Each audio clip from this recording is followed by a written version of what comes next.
যদি কোনো বান্দা 5 ওয়াক্ত নামাজ আদায় করতে পারে, প্রবাহমান নদীতে গোসল করলে শরীরে যেমন ময়লা থাকে না, ঠিক তেমন করে ওই বান্দার শরীরের সব গুনাহ আমার আল্লাহ ধুয়ে মুছে পরিষ্কার করে দেন। সুবহানাল্লাহ। শোনো, যেই মানুষগুলো মসজিদে 5 ওয়াক্ত নামাজ আদায় করে, জেনে রাখো এই মানুষদের মনের মধ্যে আল্লাহ তাআলা প্রশান্তি নামক রিজিক দিয়ে ভরপুর করে দিয়েছেন। জোরে বলেন সুবহানাল্লাহ। একবার বলছে, বাবা আমার সঙ্গে একটু মাঠে চল, আমার সঙ্গে দাঁড়িয়ে থাকবি। তখন যুবক ডানে ঠেলে বামে ঠেলে, ডানে ফেলে বামে ঠেলে। বাবা খালি ডাক দিছে একবার, তখন যুবক রাগে বলতেছে, যাও তো, এত টাকা লাগে। কথা বলেন ঠিক কিনা? ঠিক কিনা?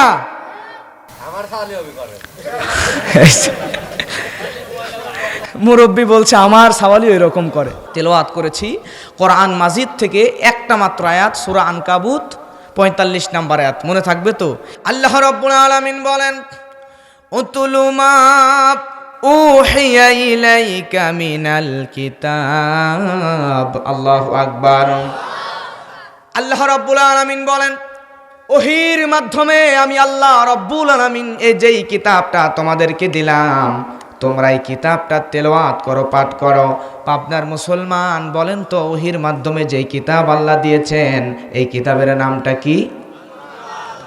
আল্লাহ রাব্বুল আলামিন কিন্তু বলেন নাই বান্দা ফিজিক্স পড়ো, ও বান্দা তুমি কেমিস্ট্রি পড়ো, তুমি বায়োলজি পড়ো, তুমি হায়ার ম্যাথ পড়ো, তুমি উচ্চতর গণিত পড়ো। আল্লাহ রাব্বুল আলামিন কিন্তু বলেন নাই বান্দা তুমি তথ্য প্রযুক্তির সাবজেক্টগুলো পড়ো। দুনিয়াবি সাবজেক্টগুলো আল্লাহ তাআলা পড়তে বলেন নাই, কিন্তু আমরা দুনিয়ার মানুষরা উচ্চতর ডিগ্রি নেওয়ার জন্য দুনিয়ার সাবজেক্টগুলো নিয়ে পাগল হয়ে আছি।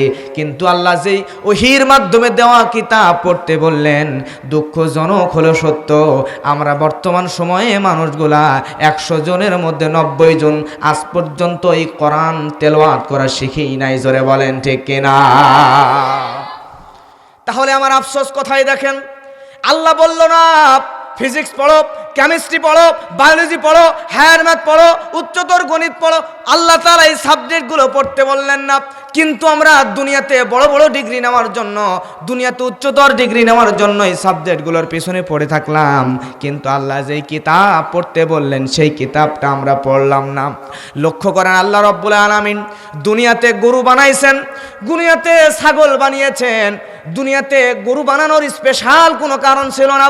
গরু বানিয়েছেন আমরা মানুষদের রিজিকের জন্য, গরুর দুধ দিয়া, মাংস দিয়া আমরা দুনিয়ার মানুষের উপকৃত হব, এই জন্য আল্লাহ গরু বানালেন। গরু বানানোর এছাড়া কিন্তু আলাদা স্পেশাল কোনো কারণ ছিল না। গরুকে আল্লাহ সৃষ্টি করলেন, দুনিয়াতে আসলো। দুনিয়াতে আসার পরে এই গরুর নির্দিষ্ট হায়াত যখন শেষ হয়ে যাবে, হায়াত শেষ হয়ে যাওয়ার পরে গরু মারা যাবে, যাওয়ার পরে মাটির সঙ্গে মিশে যাবে। গরুর কিন্তু হিসাবও নাই, নিকাশও নাই, জান্নাত জাহান্নামও নাই। কথা বলেন ঠিক কিনা?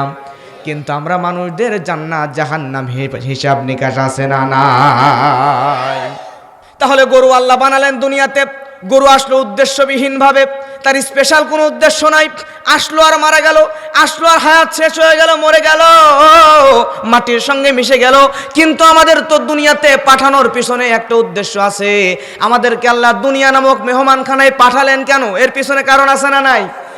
আপনি বলেন তো, আপনি যখন আপনার কোনো মেহমানের বাড়িতে বেড়াইবার যান, মেহমানের বাড়িতে বেড়াতে যাওয়ার পরে ওই মেহমানের বাড়িতে যায় 1 দিন 2 দিন থাকেন নাকি সারা জীবন থাকেন?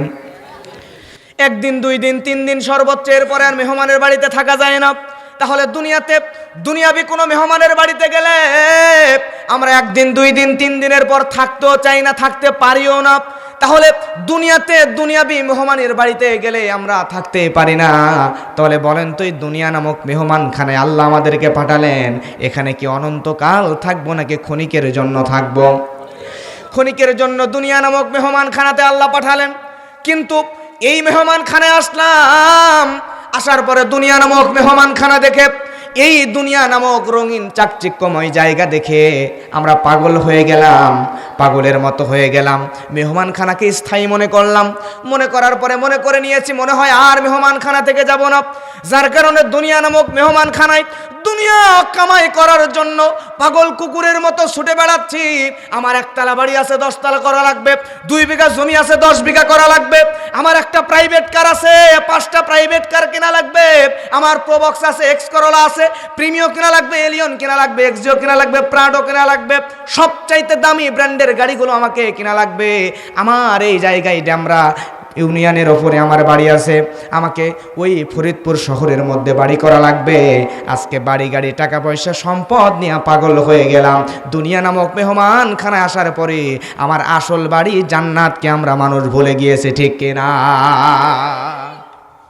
কিন্তু মানুষ, আপনি জেনে নেন, এই দুনিয়া নামক মেহমানখানা এটা আমার আপনার জন্য স্থায়ী ঠিকানা নয়। আজকে আসি, গরু ছাগল দুনিয়াতে আসলো উদ্দেশ্যবিহীনভাবে, আসলো, মারা গেল, চলে গেল, মাটির সঙ্গে মিশে গেল। কিন্তু আমি আপনি মারা গেলে তো আমরা মাটির সঙ্গে মিশে যাব না।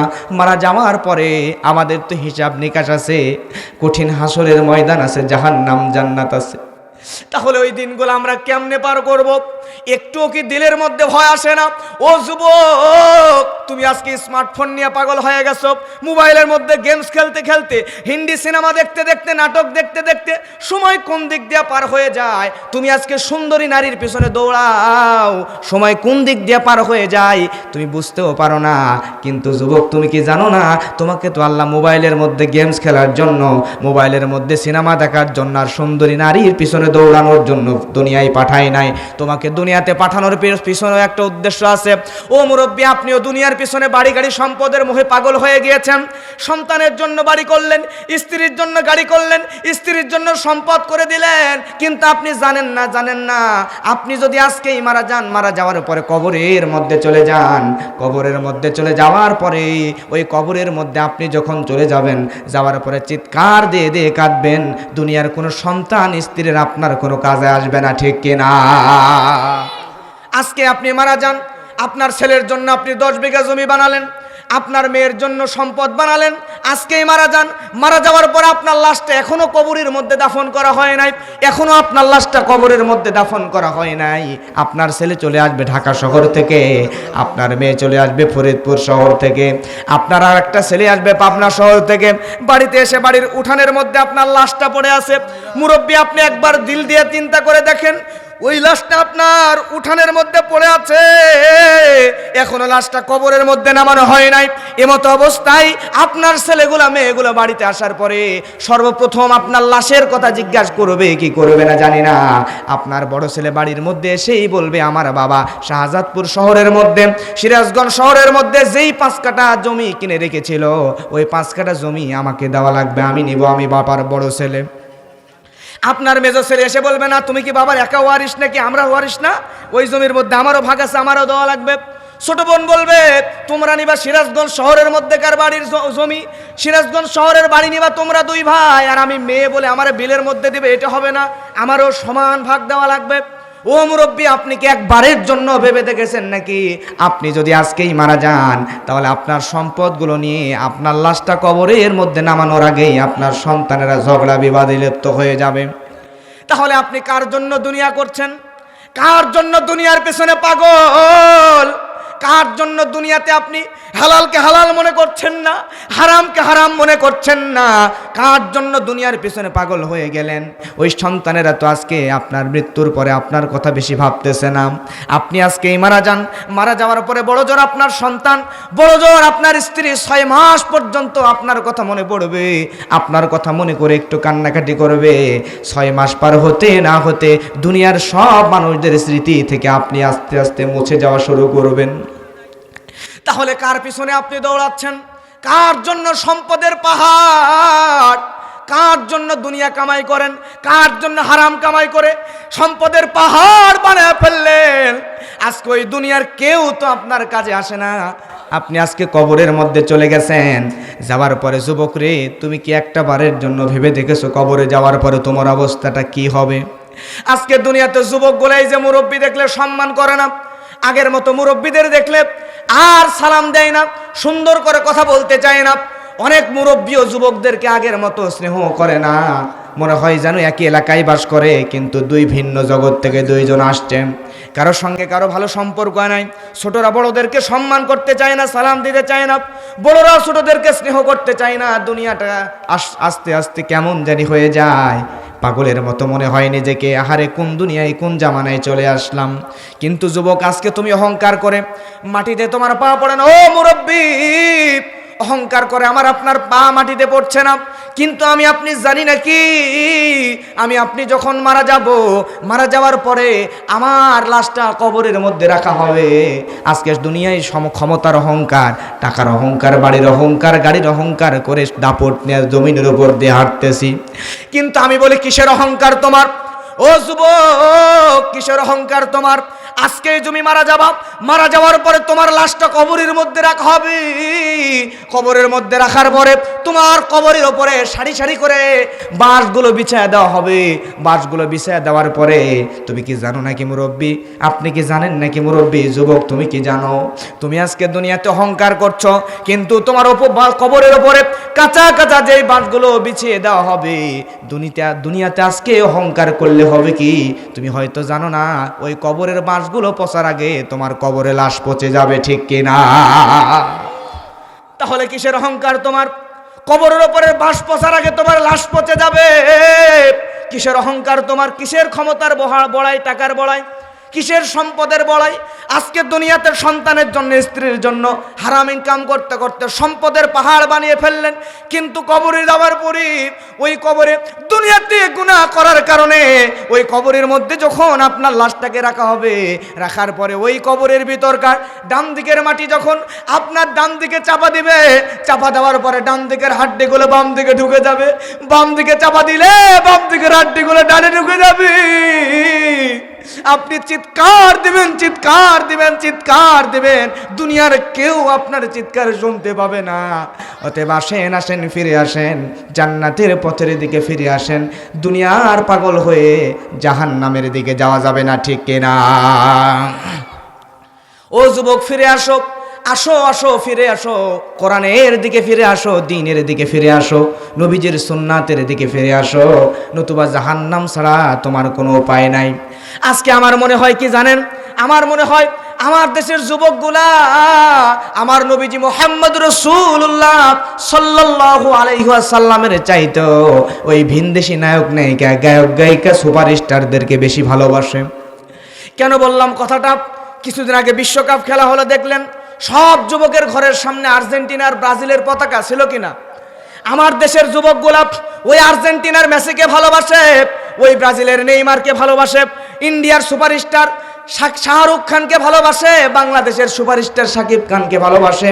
তাদেরকে ভালোবেসে আমার দেশের যুবকগুলা ওই নেইমারকে ভালোবেসে নেইমারের মতো করে চুল কাটে, দুই পারে চেষে মাঝখানে সজারুর মতো রেখে দেয়। কথা বলেন ঠিক কিনা? শুধু তাই নয়, আমার দেশের যুবকগুলাই মেসিকে ভালোবাসে, আর্জেন্টিনার মেসিরে ভালোবেসে তার মতো করে জার্সি গায়ের মধ্যে দেয়। আমার দেশের যুবকগুলা শাহরুখ খানকে ভালোবেসে তার মতো সানগ্লাস চোখের মধ্যে দেয়, শাকিব খানকে ভালোবেসে তার মতো ছিঁড়া ছিঁড়া ফাটা ফাটা প্যান্টগুলো পরিধান করে। কিন্তু যুবক, তোমার কি একটু আমার মায়া লাগে না আমার নবীর জন্য? তোমাকে তো ওই ভিনদেশি সুপারস্টারগুলো সাফায়াত করে জান্নাতে নেবে না। তোমাকে তো শাকিব খান, শাহরুখ খান, নেইমার, মেসি সাফায়াত করে জান্নাতে নেবে না। তোমাকে জান্নাতে নেবেন যেই মানুষ, তিনি হলেন মুহাম্মদুর রাসূলুল্লাহ সাল্লাল্লাহু আলাইহি ওয়াসাল্লাম। তাহলে আহারে যুবক, তুমি কেন নবীজির অনুসরণ করো না? তুমি আজকে নেইমারের মতো করে চুল কাটতে পারো, কিন্তু নবীজির মতো সুন্নাহ অনুযায়ী চুল কাটতে পারো না, নবীজির মতো দাড়িগুলো রেখে দিতে পারো না। তুমি আজকে ওই ব্রাজিল আর মেসির মতো করে, আর্জেন্টিনার মেসির মতো করে তুমি গায়ের মধ্যে জার্সি লাগাইতে পারো, গায়ের মধ্যে তুমি জার্সি লাগাইতে পারলা, কিন্তু আমার নবীজিকে অনুসরণ করে আমার নবীজির মতো পাঞ্জাবি আর জুব্বা তুমি গায়ে লাগাইতে পারো না, ঠিক কিনা? আজকে তুমি ওই শাকিব খানকে ভালোবেসে, শাহরুখ খানকে ভালোবেসে তাদের মতো ফাটা ফাটা জিন্সের প্যান্টগুলো পরিধান করতে পারো, কিন্তু তুমি আমার নবীজিকে ভালোবেসে নবীজির মতো করে টাকনোর উপর কাপড় পরতে পারো না। জোরে বলেন ঠিক কিনা? তাহলে আমাদের নবীজির সুন্নাহর দিকে এগিয়ে যাওয়ার দরকার আছে না নাই? নবীজির দিকে যাওয়ার দরকার, জোরে বলেন আছে না নাই? প্রিয় ভাইরা আমার, আল্লাহ রাব্বুল আলামিন বলছেন, সবাই ফিরে আসেন আয়াতে। আল্লাহ রাব্বুল আলামিন বলছেন, উতলু মা উহিয়া ইলাইকা মিনাল কিতাব। আল্লাহু আকবার। তাহলে ওহির মাধ্যমে যে কিতাব আসলেন, এই কোরআন তেলাওয়াত করার দরকার, জোরে বলেন আছে না নাই? আমাদের মধ্যে অনেকেই আছি আমরা কোরআন তেলাওয়াত শিখি নাই। প্রিয় যুবক ভাইরা ও মুরব্বীরা, জেনে রাখেন দুনিয়াতেও আমরা অনেক গুনাহ করলাম, দুনিয়া কামাই অনেক করলাম। এখন আখিরাতের দিকে ফিরে আসেন, পরকালের দিকে ফিরে আসেন। আসল বাড়ি আমাদের জান্নাত, সেই জান্নাতে যাওয়ার ফাতেহ তৈরি করা শুরু করে দেন, নতুবা আমাদের ঘন অন্ধকার বিপদ সে আসতেছে।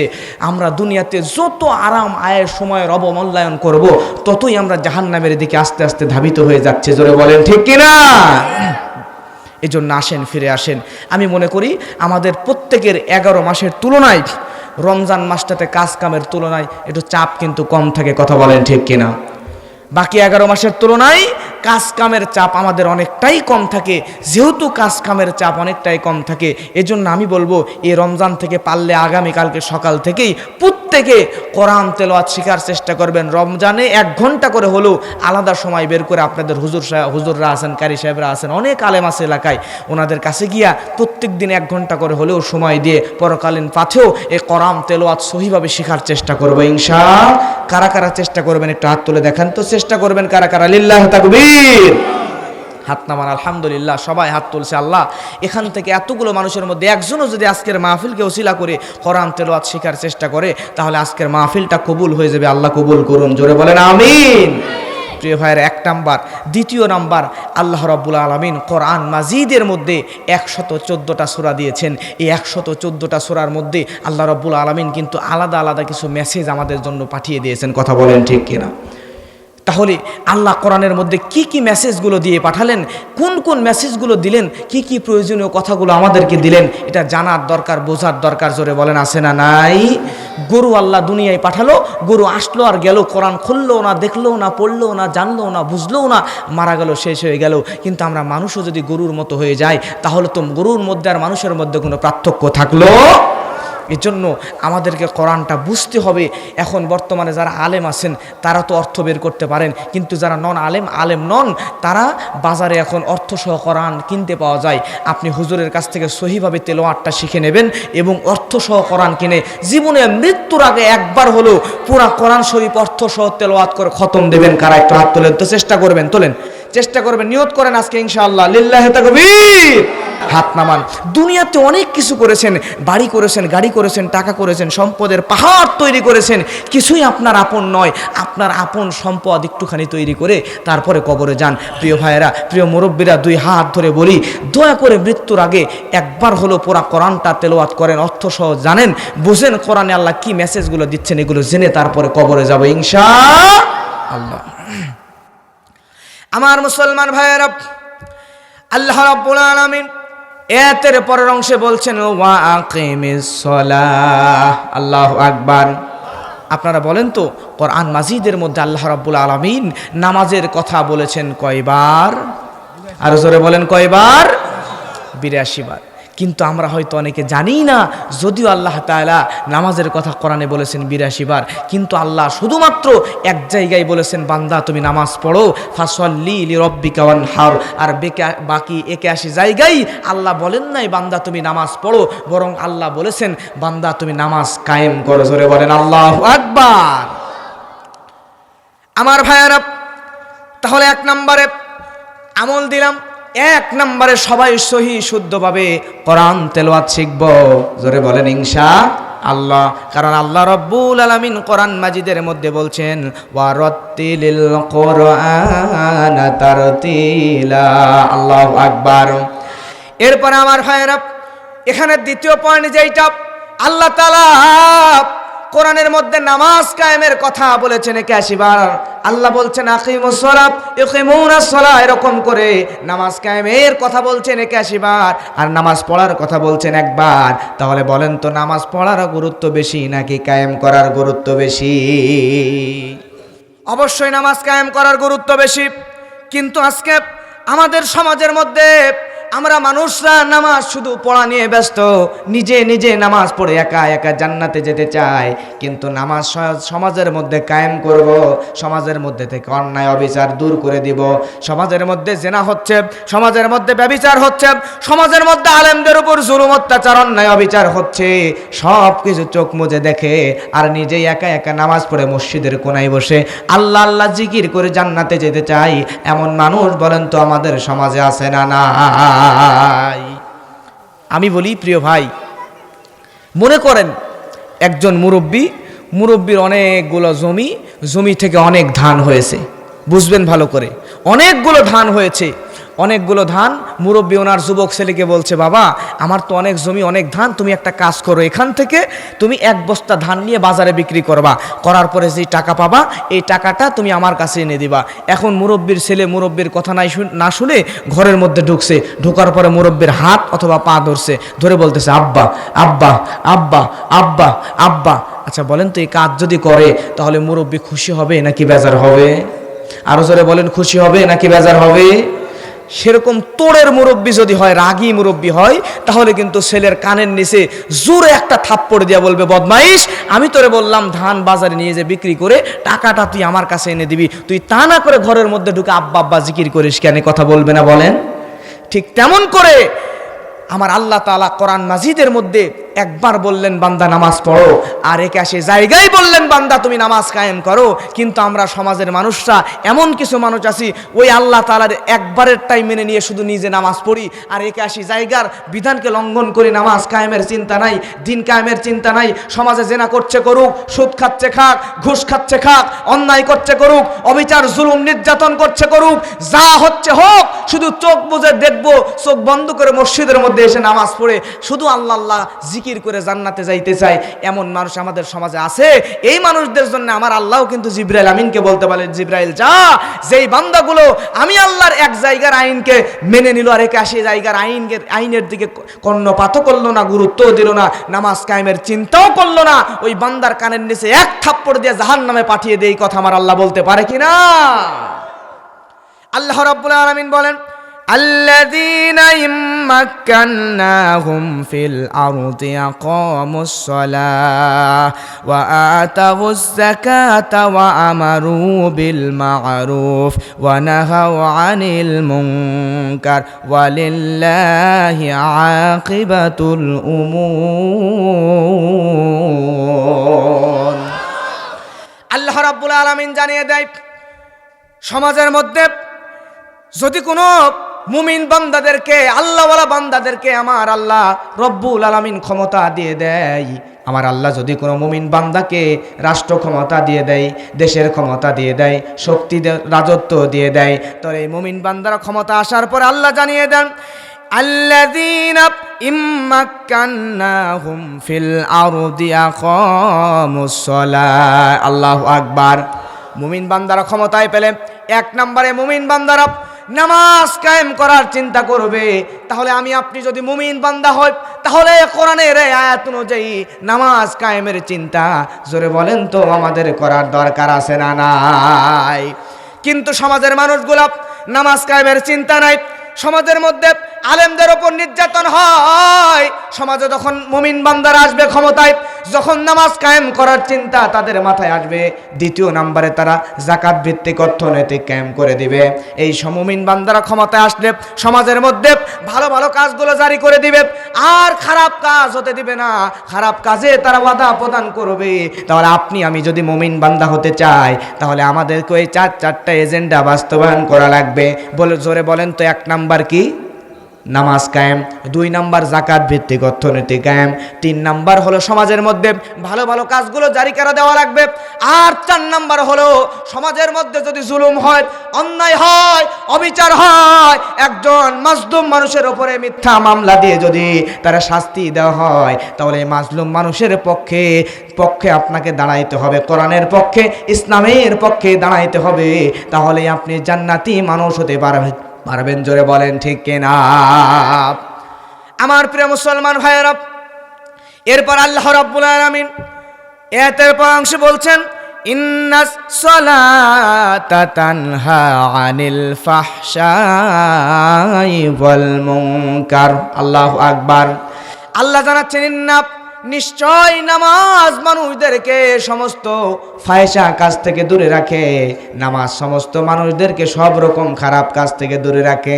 তাহলে আমি আপনি যদি খারাপ কাজ থেকে দূরে থাকতে চাই, আমি আপনি যদি সমাজের মধ্যে ভালো ভালো কাজ করতে চাই, ভালো মানুষ হতে চাই, তাহলে আমাদেরকে যেই কাজ করা লাগবে সেটি হলো নামাজ আদায় করা লাগবে। কেন বললাম? কারণ আল্লাহর নবীর সাহাবী ইবনে মাসউদ রাদিয়াল্লাহু তাআলা আনহু তিনি বর্ণনা করছেন, জৈনক একজন যুবক আল্লাহর নবীর দরবারে আসলেন। আসার পরে আমার নবীজির কাছে এসে বলে, ইয়া রাসূলুল্লাহ, ইয়া হাবিবাল্লাহ, নবী আপনি একটু বলেন তো নবী গো, আমি রাস্তা দিয়ে হেঁটে যাচ্ছিলাম, হঠাৎ করে দেখতে পেলাম একজন জৈনক যুবতী, সুন্দরী তরুণী তন্নি নারী, যুবতী নারী দেখে আমার মন বলতেছিল আমি যেন ওই যুবতী নারীর কাছে যাই। যাওয়ার পরে যুবতী নারীকে জড়িয়ে ধরি, চুমু খেয়ে ফেলি। নবী গো, এমন খারাপ চিন্তা যদি মাথায় আসে আমি কি করতে পারি? আল্লাহর নবী ওই যুবককে উদ্দেশ্য করে বলে, যুবক তুমি যদি এরকম ফায়সা কাজ থেকে, খারাপ কাজ থেকে নিজেকে বাঁচাইতে চাও, তাহলে 5 ওয়াক্ত নামাজ তুমি মসজিদে গিয়া জামাতের সঙ্গে আদায় করো। জোরে বলেন সুবহানাল্লাহ। আচ্ছা বলেন তো, আমার নবীজি এই আদেশ, এই কথা শুধুমাত্র ওই যুবককেই বলেছিল নাকি আমাদের সবার জন্য বলেছে? আজকে আমাদের দেশের যুবকগুলা মোবাইল টিপে, মোবাইলের মধ্যে নাটক, সিনেমা, গান বাজনা দেখতে দেখতে, প্রেম ভালোবাসা করতে করতে যুবকগুলা নিজের জীবনকে শেষ করে ফেলছে। যুবক চিন্তা করে জীবনে বহু গুণা করেছে, আর করবো না, ভালো হব ভালো হব, কিন্তু ভালো হব চিন্তা করছে, কিন্তু যুবক ভালো হতে পারতেছে না। ভালো হতে চাই কিন্তু পারতেছে না। এই ভালো হতে চাওয়া যুবক আমাদের সমাজে আছে না নাই? আমি বলি, যুবক ভালো যদি হতে চাও তাহলে নবীজির ওই হাদিস অনুযায়ী তোমার সম্পর্কটা, তোমার কানেকশনটা মসজিদের সঙ্গে তৈরি করো। তুমি যদি 5 ওয়াক্ত নামাজ মসজিদে গিয়ে জামাতের সঙ্গে আদায় করতে পারো, তাহলে আমার আল্লাহ কোনো গুনাহকে তোমার ধারে কাছেও ভিড়তে দিবে না। জোরে বলেন আল্লাহু আকবার। আমাদের সমাজে অনেক মুরব্বী আছেন, অনেক যুবক আছেন, চিন্তা করেন যে এত গুনাহ জীবনে করেছি, এত গুনাহ করেছি, মনে হয় আল্লাহ তাআলা আমাকে আর ক্ষমা করবেই না। ক্ষমা যেহেতু করবেই না, অতএব নেকি করে আর কি লাভ? নেকি করার দরকার নেই, যেহেতু গুনাহ করেছি ক্ষমা করবেই না, গুনাহ করতেই থাকি। এমন চিন্তাধারার মানুষ আমাদের সমাজে আছে না নাই?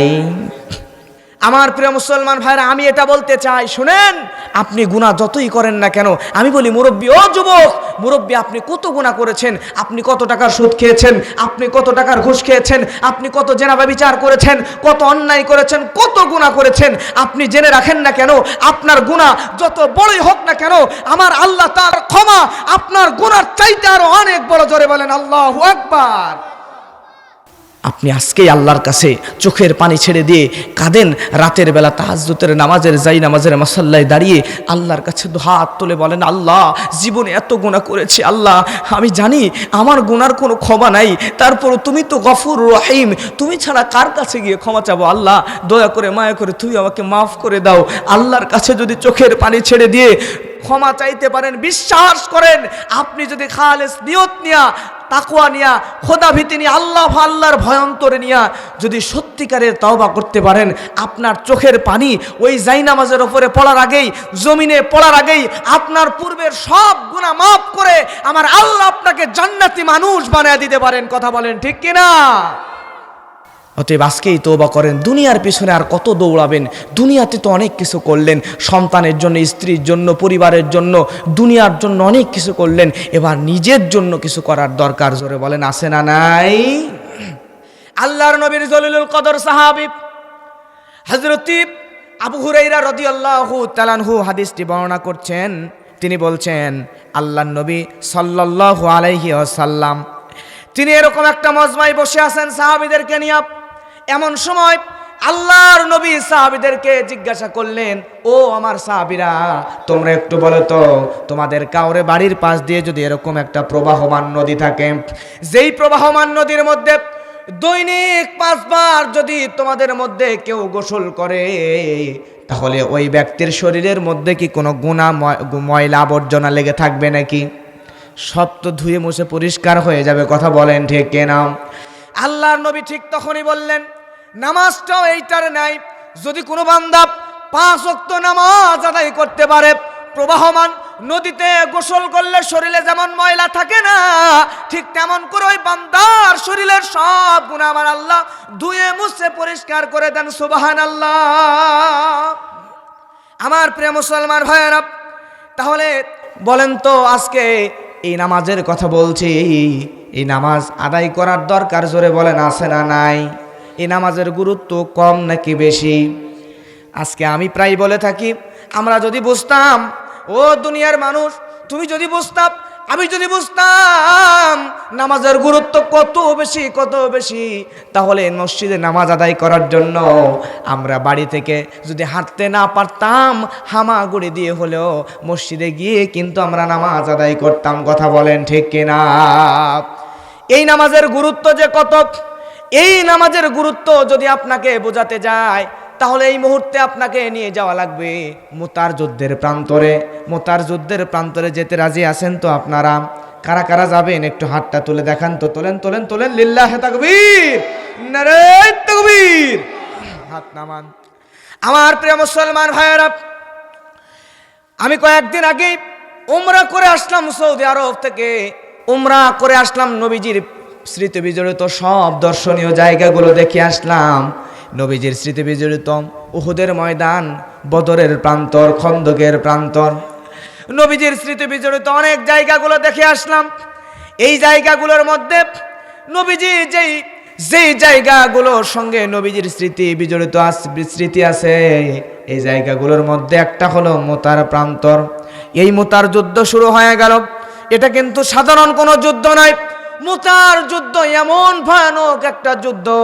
এই মুতার যুদ্ধের প্রান্তরে আল্লাহ নবী জনাবে মুহাম্মদ রাসূলুল্লাহ, সকলেই বলেন সাল্লাল্লাহু আলাইহি ওয়াসাল্লাম, আমার নবীজি মুতার যুদ্ধের জন্য মুসলমান সাহাবীদেরকে একত্রিত করলেন। আচ্ছা বলেন তো, যুদ্ধের জন্য সেনাপতি লাগবে কয়জন? আরো জোরে বলেন কয়জন? যুদ্ধের জন্য সেনাপতি লাগবে মাত্র একজন। কিন্তু আমার নবীজি যুদ্ধের জন্য সেনাপতি সিলেক্ট করতেছিলেন। এই দিকে দেখেন, মুতার যুদ্ধ এমন ভয়ানক একটা যুদ্ধ। সাধারণত যুদ্ধের সমান সমান দল, পক্ষের দল বিপক্ষের দল সমান সমান থাকা লাগে, কিন্তু মুতার যুদ্ধে মুসলমান সৈন্যদের সংখ্যা মাত্র 3000। জোরে বলেন কত? 3000। আর কাফের বেঈমানদের সংখ্যা হলো 1 লক্ষেরও অধিক। আল্লাহর নবীর এই যুদ্ধ কত ভয়ানক যুদ্ধ! মুসলমান 3000 সৈনিকের মধ্যে থেকে আমার নবীজি মুসলমানদের মধ্যে থেকে সেনাপতি নিয়োগ করা শুরু করলেন। আমার নবীজি সর্বপ্রথম বলে দিলেন, সাহাবীরা তোমরা শোনো, তোমাদের মধ্যে থেকে সর্বপ্রথম আমি যায়েদ বিন হারেসাকে জিহাদের সেনাপতি বানায় দিলাম। দ্বিতীয় নম্বরে জাফর বিন আবু তালিবকে জিহাদের সেনাপতি বানায় দিলাম। 3 নম্বরে আব্দুল্লাহ বিন রাওহাকে জিহাদের সেনাপতি বানায় দিলাম। এই তিনজন সেনাপতি জিহাদ করতে গিয়া যদি শহীদ হয়ে যায়, শহীদ হয়ে গেলে তারপরে তোমাদের মধ্যে থেকে একজন জ্ঞানী বিচক্ষণ দেখে তোমরা জিহাদের সেনাপতি নিযুক্ত করে নিবা। আল্লাহর নবী যখন এমন কথা বললেন, বলার পরে 3000 মুসলমান জিহাদ করার জন্য মুতার প্রান্তরে রওনা হয়ে গেল। মুতার প্রান্তরে 1 লক্ষের বিরুদ্ধে 3000 জিহাদ করবে। প্রিয় ভাইরা আমার, যুদ্ধ শুরু হয়ে গেল। এমন ভয়ানক যুদ্ধ। যুদ্ধ করতে করতে নবীজির নির্বাচিত তিনজন সেনাপতি যুদ্ধের ময়দানে শহীদ হয়ে গেলেন। শহীদ হয়ে যাওয়ার পরে এইবার আল্লাহর নবী যে নির্বাচিত তিনজন সেনাপতি শহীদ হয়ে যাওয়ার পরে ওই মুসলমানেরা তাদের মধ্যে থেকে নতুন একজনকে জিহাদের সেনাপতি বানালেন। এই নতুন সেনাপতির নাম হলো খালিদ বিন ওয়ালিদ রাদিয়াল্লাহু তাআলা আনহু। আল্লাহু আকবার। খালিদ বিন ওয়ালিদ রাদিয়াল্লাহু তাআলা আনহুকে যখন জিহাদের সেনাপতি বানালেন, জিহাদের সেনাপতি বানানোর পরে খালিদ বিন ওয়ালিদের নেতৃত্বে মুসলমানরা জিহাদ করা শুরু করলো। জিহাদ করতে করতে মুসলমানদের সংখ্যা বলেন তো কত? মাত্র 3000। আর কাফেরদের কত? 1 লক্ষ। খালিদ বিন ওয়ালিদের নেতৃত্বে জিহাদ করতে করতে মুসলমান সৈনিকদের মাত্র 3000 সাহাবা, মুসলমানরা মাত্র 3000 আর কাফেররা 1 লক্ষের অধিক। জিহাদ চলছে। ভয়ানক যুদ্ধ হতে হতে আল্লাহ রাব্বুল আলামিন এই খালিদ বিন ওয়ালিদের নেতৃত্বে মাত্র 3000 মুসলমানকে 1 লক্ষ কাফের বেঈমানের বিরুদ্ধে আমার আল্লাহ বিজয় দান করলেন। সুবহানাল্লাহ। এইবার আল্লাহ রাব্বুল আলামিনের এই মুজাহিদরা জিহাদের ময়দানে জিহাদ করে যখন নবীজির দরবারের দিকে চলে যায়, নবীজির দরবারের দিকে যাইতে যাইতে খালিদ বিন ওয়ালিদ এর সঙ্গে নবীজির সঙ্গ যখন দেখা হয়ে গেল, দেখা হয়ে যাওয়ার পরে আমার নবীজি খালিদ বিন ওয়ালিদকে সর্বপ্রথম বললেন, না খালিদ বিন ওয়ালিদ তুমি বলো, জিহাদ করতে গিয়া জিহাদের ময়দানে আমার কোন সাহাবীর হাত চলে গিয়েছে, কোন সাহাবীর পা চলে গিয়েছে, কোন সাহাবী কল্লা চলে গিয়েছে, কে কে দুনিয়া ছেড়ে বিদায় হয়ে গিয়েছে, শহীদ হয়ে গিয়েছে, এমন কথা আল্লাহর নবী খালিদ বিন ওয়ালিদের কাছে জিজ্ঞাসা করলেন না। খালিদ বিন ওয়ালিদের কাছে আমার নবীজি সর্বপ্রথম যেই কথা জিজ্ঞাসা করলেন তা হলো, খালিদ বিন ওয়ালিদ তুমি বলো, জিহাদের ময়দানে জিহাদ করতে গিয়া আমার একজন সাহাবীও জিহাদের ময়দানে জিহাদ করতে গিয়া এক ওয়াক্ত নামাজও কাজা করেছে কিনা? সুবহানাল্লাহ। তাহলে চিন্তা করে দেখেন এই নামাজের গুরুত্বটা কত। আল্লাহর নবী বললেন না, সাহাবী তোমরা বলো তোমাদের মধ্যে থেকে কে কে শহীদ হয়ে গেছে, কার হাত চলে গেছে, পা চলে গেছে, কার কাল্লা চলে গিয়েছে, কতজন শহীদ হয়ে গিয়েছে, কতজন গাজী হয়ে ফিরে এসেছে, এগুলো নবীজি জিজ্ঞেস করলেন না। নবীজি সর্বপ্রথম জিজ্ঞেস করলেন, বলো তো সাহাবী খালিদ বিন ওয়ালিদ সাহাবীদের মধ্যে থেকে কেউ এক ওয়াক্ত নামাজও কাজা করেছে কিনা? আর সেই নামাজে আমরা গুরুত্বহীন। সেই নামাজের সময়, ফজরের সময় 4-5জনের ওপরে আমরা মসজিদে উপস্থিত হতে পারি না। আমার প্রিয় মুসলমান ভাইয়েরা, খালিদ বিন ওয়ালিদ বলছে, ইয়া রাসূলুল্লাহ, চোখের পানি ছেড়ে দিয়ে বলে, ইয়া রাসূলুল্লাহ, ইয়া হাবিবাল্লাহ, আপনি তো জানেন জিহাদের ময়দান, এই মুতার যুদ্ধ কত ভয়ানক ছিল, কত ভয়ানক ছিল। জিহাদ করতে গিয়া এমন ভয়ানক যুদ্ধ, আমরা তো মাত্র 3000 মুসলমান, আর কাফের বেঈমানদের সংখ্যা 1 লক্ষের অধিক। ইয়া রাসূলুল্লাহ, ইয়া হাবিবাল্লাহ, আপনি তো জানেন কেমন ভয়ানক যুদ্ধ, তারপরও 1 লক্ষ কাফের বেঈমানের বিরুদ্ধে আমরা মাত্র 3000 মুসলমান জিহাদ করেছি। তারপরে রাসূলুল্লাহ, ইয়া হাবিবাল্লাহ, আমরা একজন সাহাবীও নামাজের ময়দানে, জিহাদের ময়দানে যদিও জিহাদ করতে গিয়া ঘোড়ার পিঠ থেকে নামার পর্যন্ত সুযোগও পাই নাই, তারপরে রাসূলুল্লাহ, হাবিবাল্লাহ, আমরা একজন সাহাবীও জিহাদের ময়দানে জিহাদ করতে গিয়া এক ওয়াক্ত নামাজও কাজা করি নাই। সুবহানাল্লাহ। তাহলে আমাদেরকে 5 ওয়াক্ত নামাজ মসজিদে জামাতের সঙ্গে আদায় করার দরকার, জোরে বলেন আছে না নাই? কিন্তু আমরা এই নামাজ বিষয়ে একদম গুরুত্বহীন। আল্লাহর নবী বলেন, সলাতুল জামাআতি তাফদুলু সলাতাল ফাযযি বি27 দারাজা। আল্লাহর নবী সুন্দর করে হাদিসের মধ্যে জানিয়ে দিয়েছেন। আল্লাহর নবী জানিয়ে দেন, একাকী নামাজ পড়ার চাইতে যদি কোনো বান্দা, আমার কোনো উম্মত যদি জামাতের সঙ্গে নামাজ আদায় করে, তাহলে সেই বান্দাকে আমার আল্লাহ 27 গুণ বেশি সওয়াব দান করে দেয়। সুবহানাল্লাহ। কিন্তু আজকে আমরা দুনিয়ার মানুষরা মসজিদে যাওয়ার ব্যাপারে উদাসীন, ঠিক না? কিন্তু আল্লাহর নবী আরেকটা হাদিসের মধ্যে বলছেন, আমার ইচ্ছা হয় যদি ওই ঘরের মধ্যে নারীরা আর শিশু বাচ্চারা না থাকতো, তাহলে আমি ওই ঘরটাকে আগুন দিয়ে জ্বালা দিতাম। জোরে বলেন আল্লাহু আকবার। আল্লাহর নবী যখন তায়েফে গেলেন, তায়েফের কাফেরদেরকে দাওয়াত দেওয়ার জন্য, আমি উমরার সফরে ওই তায়েফের ময়দান, তায়েফে যেই জায়গায় মসজিদে রাসূল নামক জায়গা আছে, মসজিদে রাসূল নবীজির নামে একটা মসজিদ আছে, ওই মসজিদে রাসূলের জায়গায় আল্লাহ নবী যেখানে ওযু করতেন, নবীজি যেখানে বেহুশ হয়ে পড়ে গিয়েছিলেন, মসজিদে রাসূল নামক জায়গায় যেখানে আমার নবীজি গড়াগড়ি দিয়েছেন, নবীজির শরীর থেকে রক্ত যেই জায়গায় ভিজে গেছে, ওই মসজিদে রাসূল নামক জায়গায় গিয়েছিলাম। যাওয়ার পরে নবীজি যেই জায়গার উপর গড়াগড়ি দিয়েছে, আমরাও কয়েকজন সেই জায়গায় গড়াগড়ি দিলাম, নবীজির ঘ্রাণ নেওয়ার চেষ্টা করলাম। প্রিয় ভাইরা আমার, ওই জায়গায় তায়েফের কাফেরদের কাছে আমার নবীজি যখন দাওয়াত দিতে গেল, দাওয়াত দিতে যায় নবীজিকে ওই তায়েফের কাফেররা পাথর মারতে মারতে আমার নবীজির শরীর পুরা রক্তাক্ত করে ফেলল। শরীরের নবীজির শরীর দিয়া দর দর দর দর করে রক্ত পড়ে। নবীজির সঙ্গে নবীজির খাদেম ছোট্ট মানুষ, নবীজির ছোট্ট সাহাবী আছে, সে আল্লাহর নবীর শরীরে কাফেররা পাথর মেরে রক্তাক্ত করে দিয়েছে। এমন সময় নবীজির খাদেম একটা কাপড় দিয়া নবীজির শরীরের রক্তগুলা এরকম কাপড় দিয়া মুছে মুছে দেয়।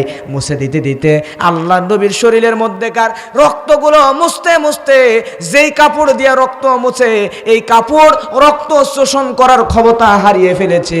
তার মানে কাপড়টা রক্তে চুপচুপ হয়ে গেছে, টপ টপ হয়ে গেছে। আল্লাহর নবীর রক্ত আর কাপড় শোষণ করে না।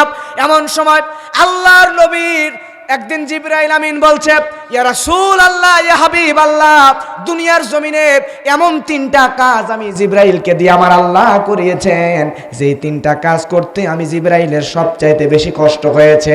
আল্লাহর নবীকে বলছে, ইয়া রাসূল আল্লাহ, এই 3টা কাজের মধ্যে হলো ওই একটা কাজ, যেদিন ওই তায়েফের দুষ্টু কাফেরেরা পাথর মারতে মারতে আপনার শরীরকে রক্তাক্ত করে ফেলেছিল, আপনার ছোট্ট সাহাবী আপনার শরীরের রক্তগুলো মুছতে মুছতে তার ওই কাপড়টা টুপটুপে হয়ে গিয়েছিল, রক্ত আর কাপড়টা শোষণ করতে পারে না। এমন সময় আপনার রক্তের একটা ফোঁটা ওই তায়েফের জমিনের মধ্যে পড়তে লাগছিল। রক্তের ফোঁটা যখন তায়েফের জমিনের মধ্যে পড়ে যাবে, তখন আল্লাহর নবী গো সঙ্গে সঙ্গে আমার আল্লাহ আমাকে অর্ডার করে দিয়েছিল, জিবরাইল যাও যাও, জিবরাইল যাও, এই মুহূর্তে আমার হাবিবের রক্তটাকে তোমার পাখা দিয়ে আটকে দাও। আমার হাবিবের রক্ত একটা ফোঁটা যেন জমিনের মধ্যে, তায়েফের জমিনের মধ্যে না পড়ে।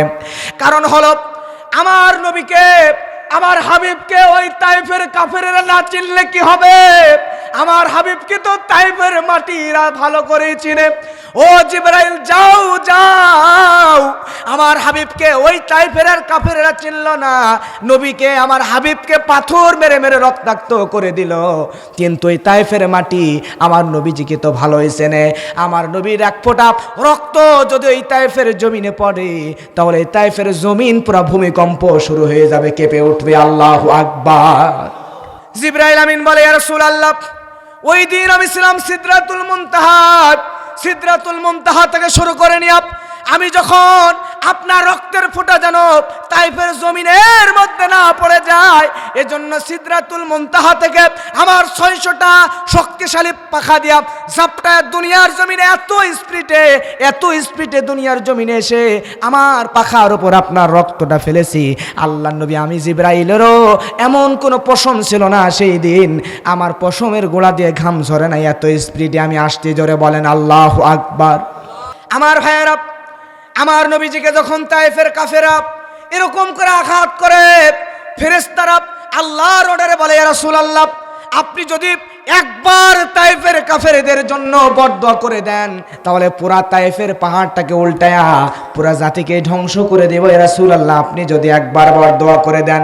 কিন্তু আমার নবী বলেন, আল্লাহ, আমি যদি এই তায়েফবাসীর বিরুদ্ধে বরদোয়া করে দেই, তাহলে আমি কার কাছে গিয়া আমি তোমার একত্ববাদের দাওয়াত দেব? আল্লাহু আকবার।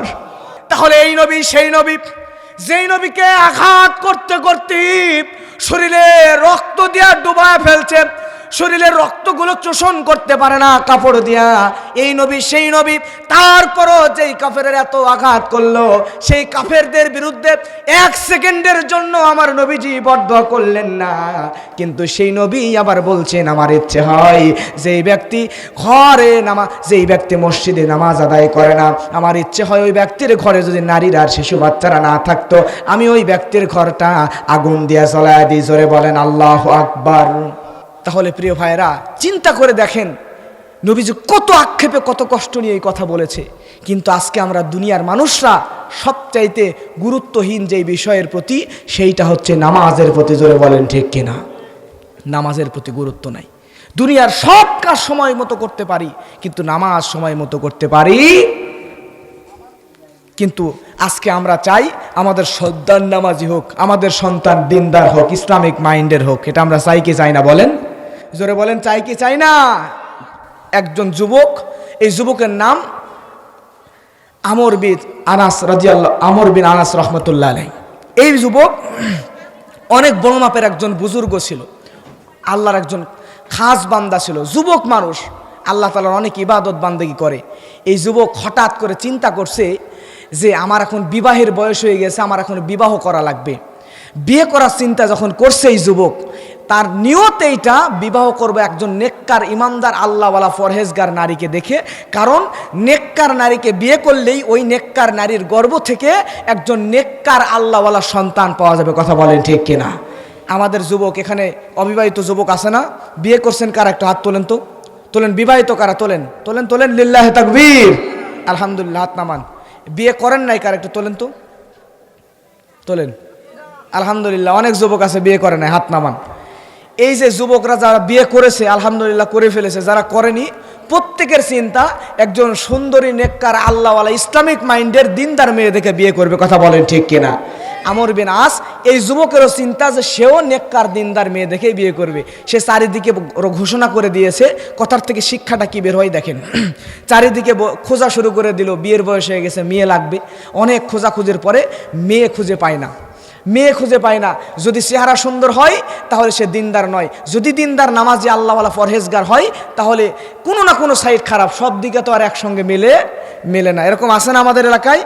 তখন এই যুবকের একজন বন্ধু বলতেছে যে তোমাকে বিয়ে দেব, তুমি যদি বিয়ে করতে চাও এমন একটা মেয়ে আছে যেই মেয়েটা আল্লাহওয়ালা দিনদার ইসলামিক মাইন্ডের পর্দাশীলা, তারে কোনো দিন মহরম কোনো পুরুষ ছাড়া, যার সঙ্গে বিয়ে করা হারাম, সে ছাড়া কেউ এই মেয়েরে দেখে নাই। সুবহানাল্লাহ বলবেন না? যুবক খুশি হয়ে গেছে। দীর্ঘ কয়েক মাস ধরে খুঁজছে, খোঁজার পরেও যখন আল্লাহওয়ালা নেককার বউ পাই নাই, তখন সে চিন্তা করছে বন্ধু যেহেতু খবর দিছে নেককার পরেজগার আল্লাহওয়ালা বউ, অতএব আমার আর কিচ্ছু দরকার নাই, যা হয় হোক ওই মেয়েটাকেই বিয়ে করব। ওই মেয়ের বাসায় চলে গেছে, যাওয়ার পরে মেয়েটাকে দেখাও নাই, বিয়ে করে ফেলছে। বিয়ে করার পরে এই আমর বিন আস মেয়েটাকে নিয়ে বাসায় চলে আসছে। মেয়েটা বাসর ঘরের মধ্যে বসে আছে। যুবকরা ভালো করে কান লাগান, কোথায় বসে আছে বলেন তো? বাসর ঘরে বসে আছে। বাসর ঘরে বসে থাকা অবস্থায় স্বামী এবার বাসর ঘরের মধ্যে ঢুকতেছে। যখন রুমের মধ্যে ঢুকবে, রুমটা খুলে যেই না গেটটা খুলছে, খোলার পরে যুবকের খুশিতে মনটা ভর্তি হয়ে গেছে। যুবক চিন্তা করে সুবহানাল্লাহ, মেয়েরা বাসর ঘরে মূলত স্বামীর অপেক্ষায় থাকে। কথা বলেন ঠিক কিনা? কিন্তু আমি ঘরের মধ্যে ঢুকে দেখতেছি আজকের এই স্পেশাল রাতে আমার বউ আমার জন্য অপেক্ষা করে না থাকে, আমার মাবুদের দরবারে, আল্লাহর দরবারে সেজদায় পড়ে আছে। জোরে বলেন আল্লাহু আকবার। নামাজে দাঁড়িয়ে গেছে। এটা দেখে আরও খুশি, তাহলে আমি তো ভুল মেয়েকে বিয়ে করি নাই। এইবার আমর বিন আস যখন মেয়েটার কাছে গেছে, মেয়েটা সালাম ফেরাইছে। সালাম ফেরানোর পরে ডানে সালাম ফেরালো, বামে ফেরালো। ফেরানোর পরে স্বামীর দিকে উঠে দাঁড়াইছে। দাঁড়ানোর পরে স্বামীর চেহারা দেখছে। স্বামী এবার বউয়ের চেহারা দেখছে। দেখার পরে এই স্বামী 1 সেকেন্ড দেরি করল না, বউয়ের চেহারার দিকে একবার তাকানোর পরেই ঘর থেকে দৌড় মেরে গেটের বাইরে চলে গেল। আল্লাহু আকবার বলবেন না? মেয়েটা আল্লাহওয়ালা দিনদার পরেজগার ইসলামিক মাইন্ডের সর্বগুণে গুণান্বিতা, কিন্তু এই মেয়েটাকে ঘরের মধ্যে রেখে কেন দৌড়ে পালিয়ে গেল জানার দরকার। জোরে বলেন আছে না নাই? আরো জোরে বলেন, জানার দরকার আছে না নাই? মেয়েটাকে ঘরের মধ্যে রেখে যখন দৌড় দিয়ে বের হয়ে যুবক বের হয়ে চলে গেল, যাওয়ার পরে এই মেয়েটাও স্বামীর পিছনে পিছনে আসতে শুরু করলো। হঠাৎ করে আমাকে দেখে আমার স্বামী ঘর থেকে বের হয়ে পালিয়ে কেন গেল? আমার প্রিয় মুসলমান ভাইয়েরা, ঘর থেকে যখন বের হয়ে যায়, বের হয়ে যাওয়ার পরে আমর বিন আস তার স্ত্রীকে পিছু পিছু আসতে দেখে সঙ্গে সঙ্গে বলতেছে, তুমি ওই জায়গায় স্টপ হয়ে যাও, দাঁড়িয়ে যাওয়ার 1 পা তুমি সামনের দিকে আগাবা না। এই মেয়েটা ছিল পরহেজগার দিনদার আল্লাহওয়ালা। সে জানতো স্বামীর অনুমতি ছাড়া একটা কাজও করা যাবে না, স্বামীর কথার অবাধ্য হওয়া যাবে। এই মেয়েটা জায়গায় দাঁড়ায় গেল, 1 পা সামনের দিকে অগ্রসর হলো না। ওই যে গভীর রাতে স্বামী তারে ওই জায়গায় দাঁড়াইতে বলেছে, গভীর রাত্রে ওই জায়গায় দাঁড়িয়েছে, ফজরের আজান হওয়া পর্যন্ত ওই জায়গা থেকে লড়ে নাই। জোরে বলেন মারহাবা। ফজরের আজান যখন হয়ে গেল, ফজরের আজানের সময় এইবার এতক্ষণ পর্যন্ত স্বামীর আনুগত্য করেছে, এবার আনুগত্য করা লাগবে কার? আল্লাহর আনুগত্য করা লাগবে। সঙ্গে সঙ্গে এই যুবতী নারী এবার ফজরের নামাজের জন্য, আল্লাহর আনুগত্যের জন্য ওই জায়গা থেকে নড়লো। নড়ার পরে নামাজে দাঁড়ায় গেল। নামাজের পরে আল্লাহর কাছে কান্নাকাটি করে দোয়া করে, আল্লাহ আমি কি এমন অপরাধ করেছি, আমার স্বামী কেন আমার কাছে আসলো না, দয়া করে আমার স্বামীকে আমার কাছে এনে দেন। আজকের রাতটা স্পেশাল রাত, কেন আমার স্বামী আমার কাছে আসলো না? সঙ্গে সঙ্গে আল্লাহ তাআলা আমর বিন আসের মন নরম করে দিল। মন যখন নরম হয়ে গেল, আমর বিন আস তখন ঘরের কাছে যখন চলে আসলো, স্ত্রী তার সামনে গিয়ে বলতেছে, প্রাণের স্বামীরে আপনি কেন আমাকে দেখে দৌড়ে চলে গেলেন? স্বামী তখন বলছে, ও প্রাণের বিবি, তোমাকে দেখার পরে আমি এই কারণে এই জায়গা থেকে দৌড় মেরে বের হয়ে গেলাম। বের হয়ে যাওয়ার কারণ হলো, আমি এই মুহূর্তে তোমাকে দেখে কি কারণে বের হয়ে গেলাম? আমার বন্ধু আমার সঙ্গে ধোঁকাবাজি করছে। সে বলেছিল সর্বগুণে গুণান্বিতা আল্লাহওয়ালা দিনদারি পরহেজগার নারীকে তুমি বিয়ে করেছো। তুমি পরহেজগার, কোনো দিকে সমস্যা নেই, একদম ভালো আল্লাহওয়ালা স্মার্ট একজন মেয়ে, পর্দাশীলা একজন মেয়ে, এটা জেনে আমি বিয়ে করেছিলাম। আমি মনে করেছিলাম এতগুলো গুণ যার আছে তার চেহারাও হয়তো সুন্দর হবে। কিন্তু আমি যখন ঘরের মধ্যে ঢুকলাম, ঢোকার পরে লক্ষ্য করে দেখি তুমি তো একদম কালো। আমার মনটা চাচ্ছিল না আমি তোমার কাছে যাই। জোরে বলেন নাউজুবিল্লাহ। সব গুণ আছে কিন্তু চেহারাটা কালো। চেহারাটা কি? কালো। যুবকটা একটু বোকামো করলো, কারণ আমি গবেষণা করে দেখেছি, আমি মানুষদের সঙ্গে চলে চলে দেখেছি যারা একটু বেশি সাদা চামড়ার হয় এদের মধ্যে একটু অহংকার কাজ করে। কথা বলেন ঠিক কিনা? আমি দেখেছি যেই মানুষগুলা কালো এই মানুষগুলাই কিন্তু জগতের সবচাইতে ভালো। কথা বলেন ঠিক কিনা? কালো মানুষরা কম অহংকারী হয়। কালো মানুষ ছিলেন হযরতে বেলাল রাদিয়াল্লাহু তাআলা আনহু, যেই বেলালকে আল্লাহর নবী এত বেশি ভালোবেসেছেন যেই বেলালের পায়ের শব্দ পর্যন্ত আল্লাহর নবী মেরাজে যাওয়ার পরে, আল্লাহর বাড়িতে যাওয়ার পরে সেখানে পর্যন্ত আল্লাহর নবীর এই সাহাবী বেলালের পায়ের শব্দ শুনতে পেয়েছেন। জোরে বলেন আল্লাহু আকবার। শুধু তাই নয়, যুগে যুগে কালে কালে দেখেন এই কালো মানুষগুলা, এই মানুষগুলার হাসি দেখলেই মনটা ভরে যায়। মনের মধ্যে অহংকার নাই, মনের মধ্যে দাম্ভিক মানুষ দেখবেন সমাজে, সেই মানুষগুলাই যেই মানুষগুলার চেহারা আল্লাহ কালো করে বানিয়েছে। সুবহানাল্লাহ বলবেন না? এই যুবতী নারী সঙ্গে সঙ্গে বলতেছে, প্রাণের স্বামী, আমি তো কালো হয়েছি, কিন্তু কালো তো আমি নিজের থেকে হই নাই, আমাকে কালো বানিয়েছেন যিনি, বলেন তো তার নাম কি? আরো জোরে বলেন কি? আমাকে কালো বানিয়েছেন যিনি, তিনি হলেন আমার আল্লাহ। ওই আল্লাহ আপনাকেও বানিয়েছেন, আমাকেও বানিয়েছেন। বানানোর উদ্দেশ্য আমার খলাকুতুল জিন্না ওয়াল ইনসা ইল্লা লিয়াবুদুন। আল্লাহ আমাকে বানালেন, আপনাকে বানালেন, আল্লাহ মানুষ এবং জিন জাতি সবাইকেই বানালেন শুধুমাত্র আল্লাহ তাআলার ইবাদত করার জন্য। তাহলে আমাদেরকে উদ্দেশ্য করে বানালেন ইবাদতের জন্য। কিন্তু আমি যে কালো হয়েছি, আমার চেহারা যে এমন, এটা তো আমার কোনো দোষ নয়। প্রাণের স্বামী, আপনি দয়া করে আমার কাছে আসেন, আমার তো কোনো দোষ নাই।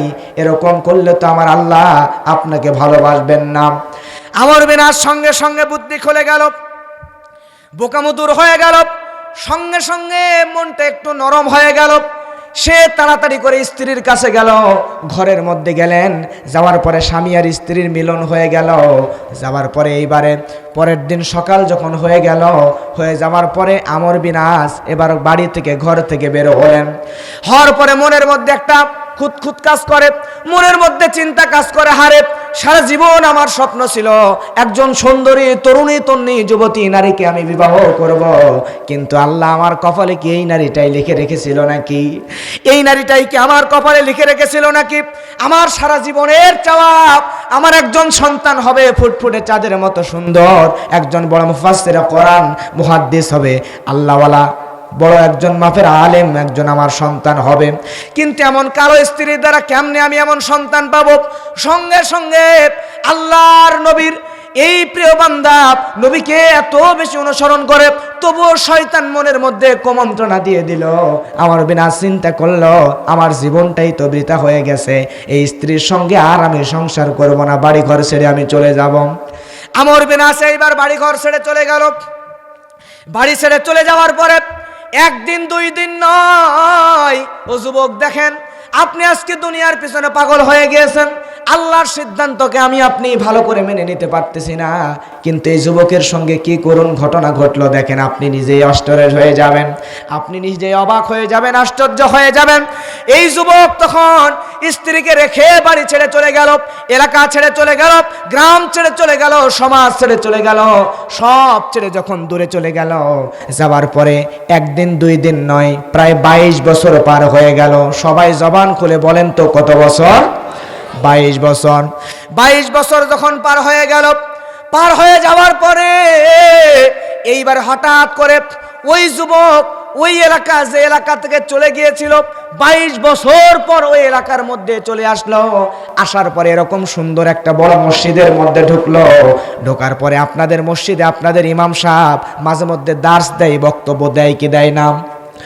ইমাম সাহেব যেমন মসজিদের মধ্যে দার্স দেয়, এই আমর বিন আস যখন মসজিদের মধ্যে, এলাকার সবচাইতে বড় মসজিদের মধ্যে ঢুকলো, ঢোকার পরে লক্ষ্য করে দেখলো এই মসজিদের মধ্যে একজন সুন্দর চেহারার ফুটফুটে চাঁদের মতো সুন্দর একজন যুবক মুফাসসিরে কোরআন, এত সুন্দর কোরআন থেকে হাদিস থেকে দার্স দিচ্ছে, শুনলে যেন কলিজাটা শীতল হয়ে যায়। জোরে বলেন সুবহানাল্লাহ। এই জায়গায়, এই মঞ্চে, আমার জায়গায়, আমি যেখানে কথা বলছি, এখানে যদি আপনার নিজের ঔরসে জন্ম নেওয়া আপনার ছেলেটা এখানে বসে এখন যদি কথা বলতো, আপনি বাবা হিসাবে আপনি প্রাউড ফিল করতেন কম নাকি বেশি? বলেন, আপনার কম ভালো লাগতো নাকি বেশি ভালো লাগতো? আপনার কলিজা ঠান্ডা হয়ে যেত, আরে আমার ছেলে আমারই সামনে এই স্টেজে, এই মঞ্চে, চেয়ারের উপর বসে কথা বলছে, আপনি খুশিতে একদম প্রচণ্ড খুশি হয়ে যেতেন। কথা বলেন ঠিক কিনা?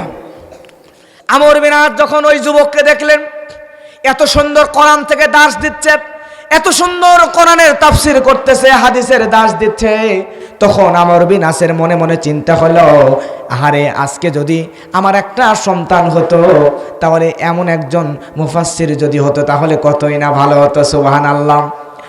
দার্স যখন শেষ হয়ে গেল, যাওয়ার পরে এই যুবক, আল্লাহওয়ালা এই যুবক সঙ্গে সঙ্গে ওই মসজিদের ভিতরে যে সুন্দর যুবক নামাজ পড়ালো, বক্তব্য দিল, দার্স দিল, তাফসীর করলো, ওই যুবক বক্তব্য শেষ হওয়ার পরে মুরব্বির সামনে এসে যুবককে জিজ্ঞাসা করছে, যুবক কে তুমি? কোন জায়গায় তোমার বাড়ি? কোন বাবা আর মায়ের ঔরসে জন্ম নেওয়া সন্তান তুমি? ওই বাবা আর মায়ের তোমাকে জন্ম দিয়েছে যারা, তাদের তো জীবন ধন্য হয়ে গিয়েছে। জোরে বলেন আল্লাহু আকবার। কারণ তোমার মতো সন্তান আজকালকের যুগে এমন সময় এরকম কোরআনের তাফসীর হাদিসের দর্শ করার মতো সন্তান যাদের কোলে হয়, তারা তো আল্লাহর কাছে বড়ই সৌভাগ্যবান বান্দা বান্দি। ওহে যুবক, আমি হলাম মুসাফির, তুমি যদি চাও, আমার বড় ইচ্ছা তোমার বাবার সঙ্গে তোমার মায়ের সঙ্গে আমি একটু কথা বলতাম, আর তুমি যদি চাও, আমি তো মুসাফির মানুষ, আমি তোমার বাড়িতে একটু মেহমান হয়ে যেতে চাই। সুবহানাল্লাহ। যুবক খুশি হয়ে গেল। আমাদের বাড়িতে যখন মেহমান আসে তখন আমরা খুশি হই না, রাগ করি। অনেকেই খুশি হয়, অনেকে আবার কষ্ট পায় বারবার মেহমান আসলে। আসেন এরকম প্রিয় ভাইরা? কিন্তু আপনি বুঝে নেবেন, যখন আপনার বাড়িতে মেহমান আসতেছে, এই মেহমান কিন্তু আল্লাহর পক্ষ থেকে আসেন। সুবহানাল্লাহ বলবেন না? আপনার বাড়িতে যখন মেহমান আসতেছে, আপনার যখন কন্যা সন্তান দুনিয়াতে আসতেছে, যখন রিমঝিম রিমঝিম রহমতের বৃষ্টি আসতেছে, এই তিনটার লক্ষণ হচ্ছে ওই সময়টাতে আমার আল্লাহ আপনার প্রতি খুশি হয়। সুবহানাল্লাহ বলবেন না? তাহলে মেহমান আসলে খুশি হতে হবে, রাগান্বিত হওয়া যাবে? প্রিয় ভাইয়েরা আমার, এইবার এই আমর বিন আস যখন বলল, সঙ্গে সঙ্গে ওই ফুটফুটে সুন্দর যুবক খুশি হয়ে গেল, বলল, আপনি আমার বাড়িতে মেহমান হবেন, এটা তো আমার বড়ই খুশির কথা, চলেন চলেন আমার বাড়িতে চলেন। আমর বিন আসকে নিয়া এইবারে যুবক যখন বাড়িতে চলে গেল, যাওয়ার পরে বাড়ির সদর দরজার সামনে, গেটের সামনে দাঁড়ায় গেল। গেটের সামনে দাঁড়ায় যাওয়ার পরে এই যুবক মুরব্বীকে বলছে, পাশে আপনি দাঁড়ান। যুবক মাকে সালাম দিয়ে বলছে, মা, ও মা, আমার বাড়িতে একজন মেহমান আনছে গো মা, তুমি যদি অনুমতি দাও তাহলে মেহমানকে আমি বাড়িতে আনতে চাই। পর্দার আড়াল থেকে মা ডাক দিয়ে বলল, বাবা রে, তুমি ওই মেহমানকে বাড়ির মধ্যে নিয়ে আসো, মেহমানকে বাড়ির মধ্যে নিয়ে আসো। এমন কথা বললেন। আজকে প্রিয় ভাইয়েরা, আমাদের সমাজে এমনও মহিলা আছে, ভালো মহিলা বেশি, কিন্তু দুই একজন এমনও আছে, আপনি মেহমান বাড়িতে নিয়ে গেলেন, আপনি খুশি মনে নিয়ে গেলেন, কিন্তু আমাদের সমাজে এমন নারী আছে, সবাই না, কিছু, কতখানি বলেন, কিছু এমন নারী আছে, যেই নারীর বাপের বাড়ির কুটুম যখন আপনার বাড়িতে আসে খুশিতে গদগদ হয়ে যায়, কিন্তু আপনার বাবা মা, আপনার ভাই, আত্মীয় স্বজন আসলে ঠিক মতো রান্না পর্যন্ত করতে চায় না। এমন নারী আছে না? না আছে না? বাবার বাড়ি আসলে খুব রান্না বান্না, খুব সুন্দর করে সবকিছু করে, কিন্তু নিজের বাড়ির যখন কুটুম সাক্ষাৎ, আত্মীয় স্বজন যখন আপনার বাড়ির আসে, মানে শ্বশুরের কুটুমগুলো আসে, তখন মুখ এমন গুইসাপের মতো গুমড়া করে, মনে হয় যে 3 দিন থেকে না খায় আছে। কিন্তু মা বোনরা এই অভ্যাস পরিত্যাগ করতে হবে। মেহমান আপনার বাড়িতে আসলো মানে আপনার উপর আল্লাহ খুশি হয়ে গেছে, মেহমানকে আপ্যায়ন করেন। কারণ আমার নবীজি মুহাম্মদ রাসূলুল্লাহ সাল্লাল্লাহু আলাইহি ওয়াসাল্লাম তিনি মেহমানকে আপ্যায়ন করতে খুব বেশি পছন্দ করতেন। জোরে বলেন সুবহানাল্লাহ। যখন আমর বিন আসেফ সামনে ওই যুবকের মা বলল নিয়ে আসো, এইবার এই মুরব্বী পাশে দাঁড়িয়েছিল।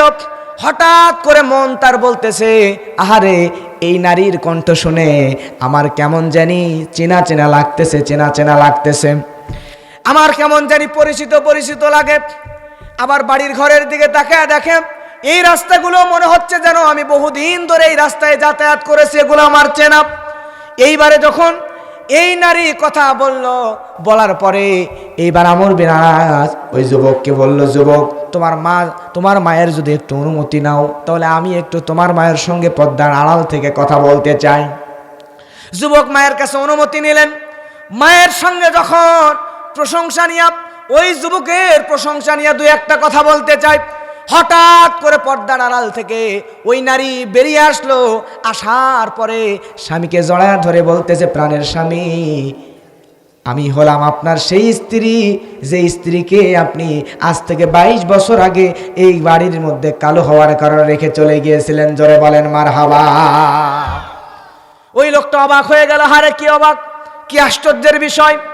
ওই স্ত্রীকে তখন বলতেছে, প্রাণের বিবিরে বুঝলাম আমি তো ভুল করেছিলাম, অনেক আত্মসমালোচনা করেছি, আল্লাহর কাছে তওবা করেছি, কিন্তু আমি তো অবাক হয়ে গেলাম। আজকে এই যে যুবক তোমাকে মা বলে ডাকতেছে, আজকে কতই না ভালো হতো আজকে যদি এমন একটা যুবক আমার ছেলে হতো, এমন একটা যুবকের পিতা যদি আমি হতে পারতাম। এই যুবক যখন মসজিদের মধ্যে যখন কোরআন থেকে তাফসীর করছিল, হাদিস থেকে দার্সগুলো দিচ্ছিল, তখন আমি সব শ্রোতারা মন্ত্রমুগ্ধের মতো চাতক পাখির মতো তাকায়া তাকায়া শুনতেছিল আর চোখের পানি ফেলতেছিল। আমার মনে হলো এমন একটা সোনার টুকরা হীরার টুকরার সন্তান যদি আমার হতো কতই না ভালো হতো। স্ত্রী, এই সন্তান তোমাকে মা বলে ডাকতেছে কেন? কে হয় এই সন্তান? স্ত্রী তখন বলতেছে, প্রাণের স্বামী, এই সন্তান অন্য কারো সন্তান নয়, এই সন্তান হলো আপনারই ঔরসে জন্ম নেওয়া ছেলে। জোরে বলেন সুবহানাল্লাহ। স্বামী বলে, কেমনে হলো?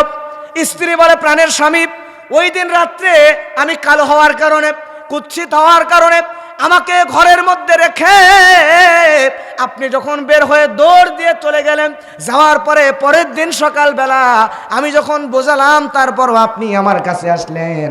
আসার পরে ওই দিন সকালেই ফজরে আপনার সঙ্গে আমার শারীরিক মিলন হয়েছিল, যার কারণে ওই দিনই আল্লাহ তাআলা আমার গর্ভের মধ্যে একটা সন্তান দিয়ে দিয়েছিল। আপনি যখন বাড়ির থেকে চলে গেলেন, যাওয়ার পরে সন্তানকে আমি ধীরে ধীরে মানুষ করলাম, লালন পালন করলাম। আজকে সন্তান সাধারণ কোনো সন্তান নয়, এই সন্তান জগৎ বিখ্যাত একজন আলেম হয়ে গিয়েছে। আপনি শুনলে অবাক হয়ে যাবেন, এই সন্তান আর কেউ নয়, আর কেউ নয়, এই সন্তানই হলো জগৎ বিখ্যাত আলেম, যার ইমামের মধ্যে অন্যতম ইমাম আব্দুল মালিক। সুবহানাল্লাহ। যে ইমাম আব্দুল মালিক আল্লাহর নবীকে কত ভালোবাসতেন, এই ইমাম আব্দুল মালিক নবীজির জন্য মক্কা থেকে মদিনায় চলে গিয়েছিলেন। মদিনায় যাওয়ার পরে এই মদিনায় ইমাম আব্দুল মালিক জান্নাতুল বাকির মধ্যে নবীজির রওজার পাশে জান্নাতুল বাকি নামক যে কবরস্থান আছে, এই কবরস্থানের মধ্যে একজন দুইজন নয়, আল্লাহ নবীর জলিলুল কদর প্রায় 10,000 সাহাবীদেরকে কবরস্থ করা হয়েছে। আমি অদমকে আল্লাহ কবরস্থানে গিয়া জিয়ারত করার সুযোগ করে দিয়েছেন। এই জায়গায় হালিমাতুস সাদিয়া নবীজির দুধ মাতা যিনি, উনার যেটা কবর কোনো কবরে চিহ্নিত করা নাই, কিন্তু আরবিয়ানদের সঙ্গে কথা বলে জানা যায় কিছু কিছু কবর আছে। একটা কবর আছে যেটাকে বেশ কিছু মানুষ আরবিয়ানরা হযরত ওসমান রাদিয়াল্লাহু তাআলা আনহু এর কবর বলে জানে। আর একটা আছে মা ফাতেমার কবর, আর একটা আছে আল্লাহর নবীর দুধমাতা হালিমাতুস সাদিয়ার কবর। এই হালিমাতুস সাদিয়ার কবর থেকে কিছু দূরেই ইমাম আব্দুল মালিক রাহমাতুল্লাহ আলাইহির কবর। যে ইমাম আব্দুল মালিক মক্কা থেকে মদিনায় গেল, 1 বছর 2 বছর নয়, বহু বছর মদিনাতে অবস্থান করলেন। মদিনার মসজিদ নববীর খতিব ছিলেন ইমাম আব্দুল মালিক।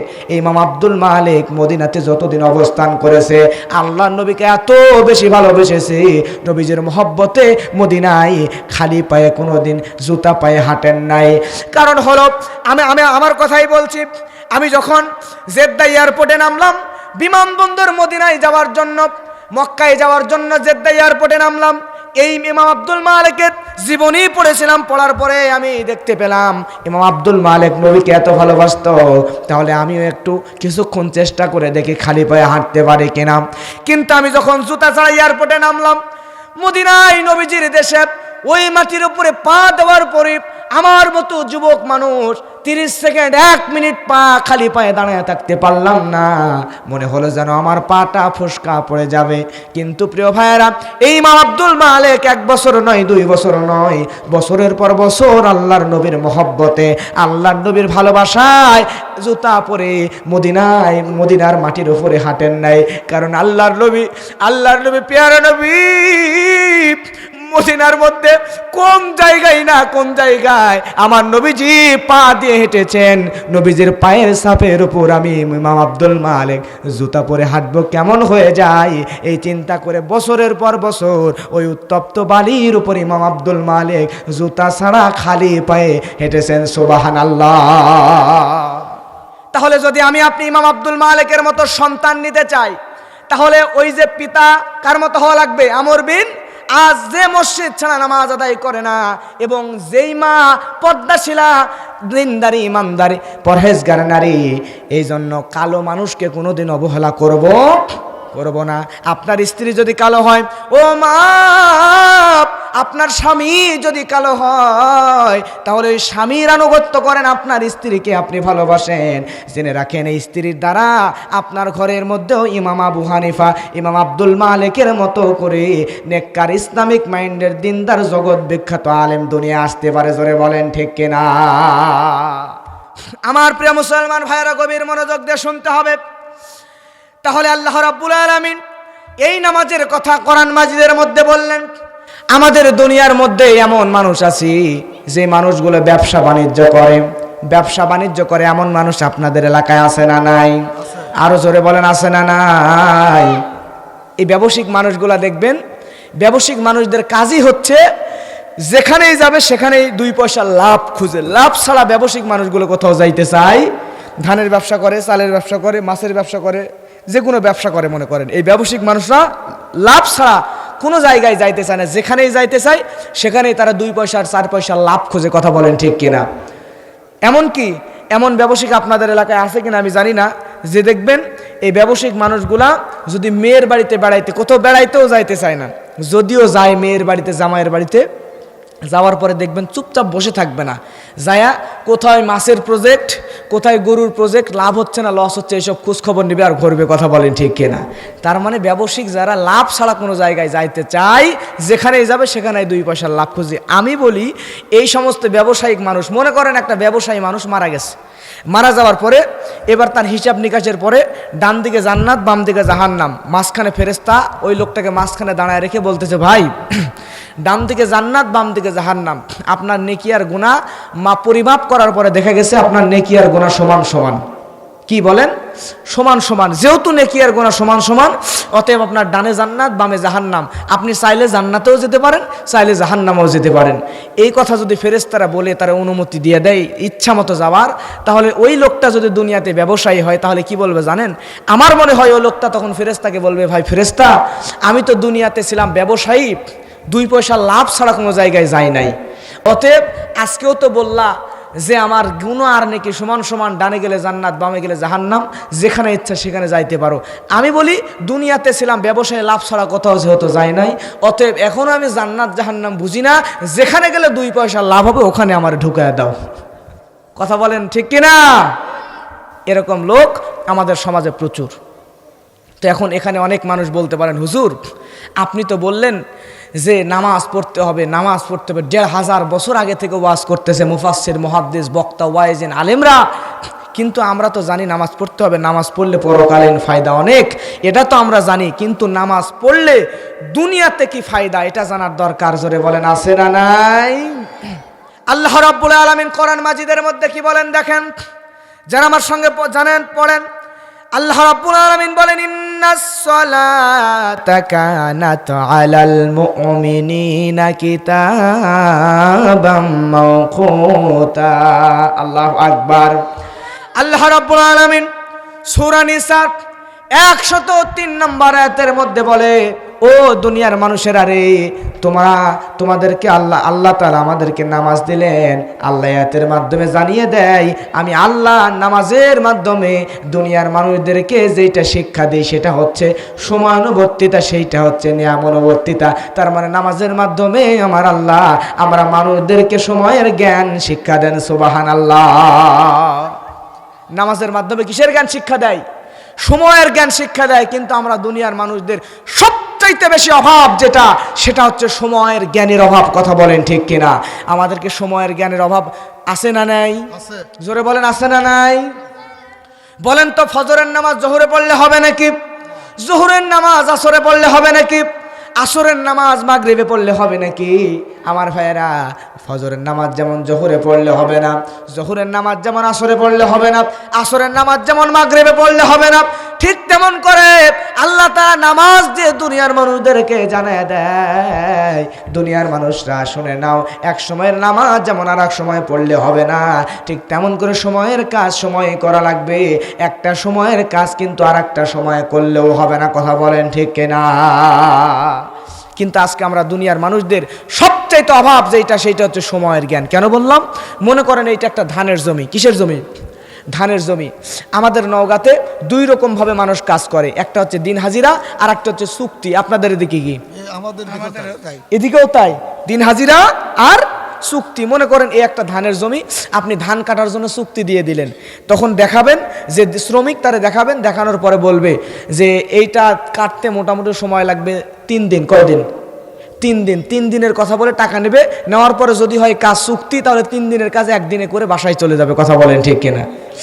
আর যদি হয় দিন হাজিরা, দিন হাজিরা হলে আসবে ধান কাটার জন্য, ধানের একটা গুছ ধরবে, ধরার পরে একটা গুছ কাটবে, কাটার পরে বসে মায়াবড়ি আর ডারবি সিগারেট ধরা টানতে টানতে আধা ঘন্টা। কথা বলেন ঠিক কিনা? আবার একটু কাটবে, আবার বসবে, সময় কাটাবে, এরকম করতে করতে করতে করতে 6 ঘন্টার কাজ লাগাবে 3 দিন। জোরে বলেন ঠিক কিনা? তাহলে চুক্তির কাজ হলে সময়ের পূর্বেই করে টাকা নিয়ে চলে যায়, আর দিন হাজিরা হলে এমনিতে সময় কাটিয়ে কাটিয়ে কাটিয়ে সময় বাড়িয়ে টাকা বেশি খুলে ফেলে দেয়। জোরে বলেন ঠিক কিনা? আচ্ছা বলেন তো, এই সমস্ত মানুষের সময়ের জ্ঞান আছে? আমি বলি, আপনি যদি ইউনিভার্সিটিতে চাকরি করেন, আপনি যদি কলেজে চাকরি করেন, আপনি যদি গার্মেন্টসে চাকরি করেন, তাহলে আপনাকে যদি সকাল 9টার সময় হাজিরা দেওয়া লাগে, তাহলে আপনাকে সকাল 9টার সময় যাওয়া লাগবে চাকরির জন্য। সকাল 9টার সময় যাইয়া সকাল 9টা থেকে শুরু করে নিয়ে আপনাকে যদি 4টা পর্যন্ত চাকরি করা লাগে, 4টা পর্যন্ত কাজ করে তারপরে টাকা পয়সা নেবেন, নেওয়ার পরে চাকরি শেষ করে টাকা পয়সা নিয়ে তারপরে আপনি বাড়িতে আসবেন।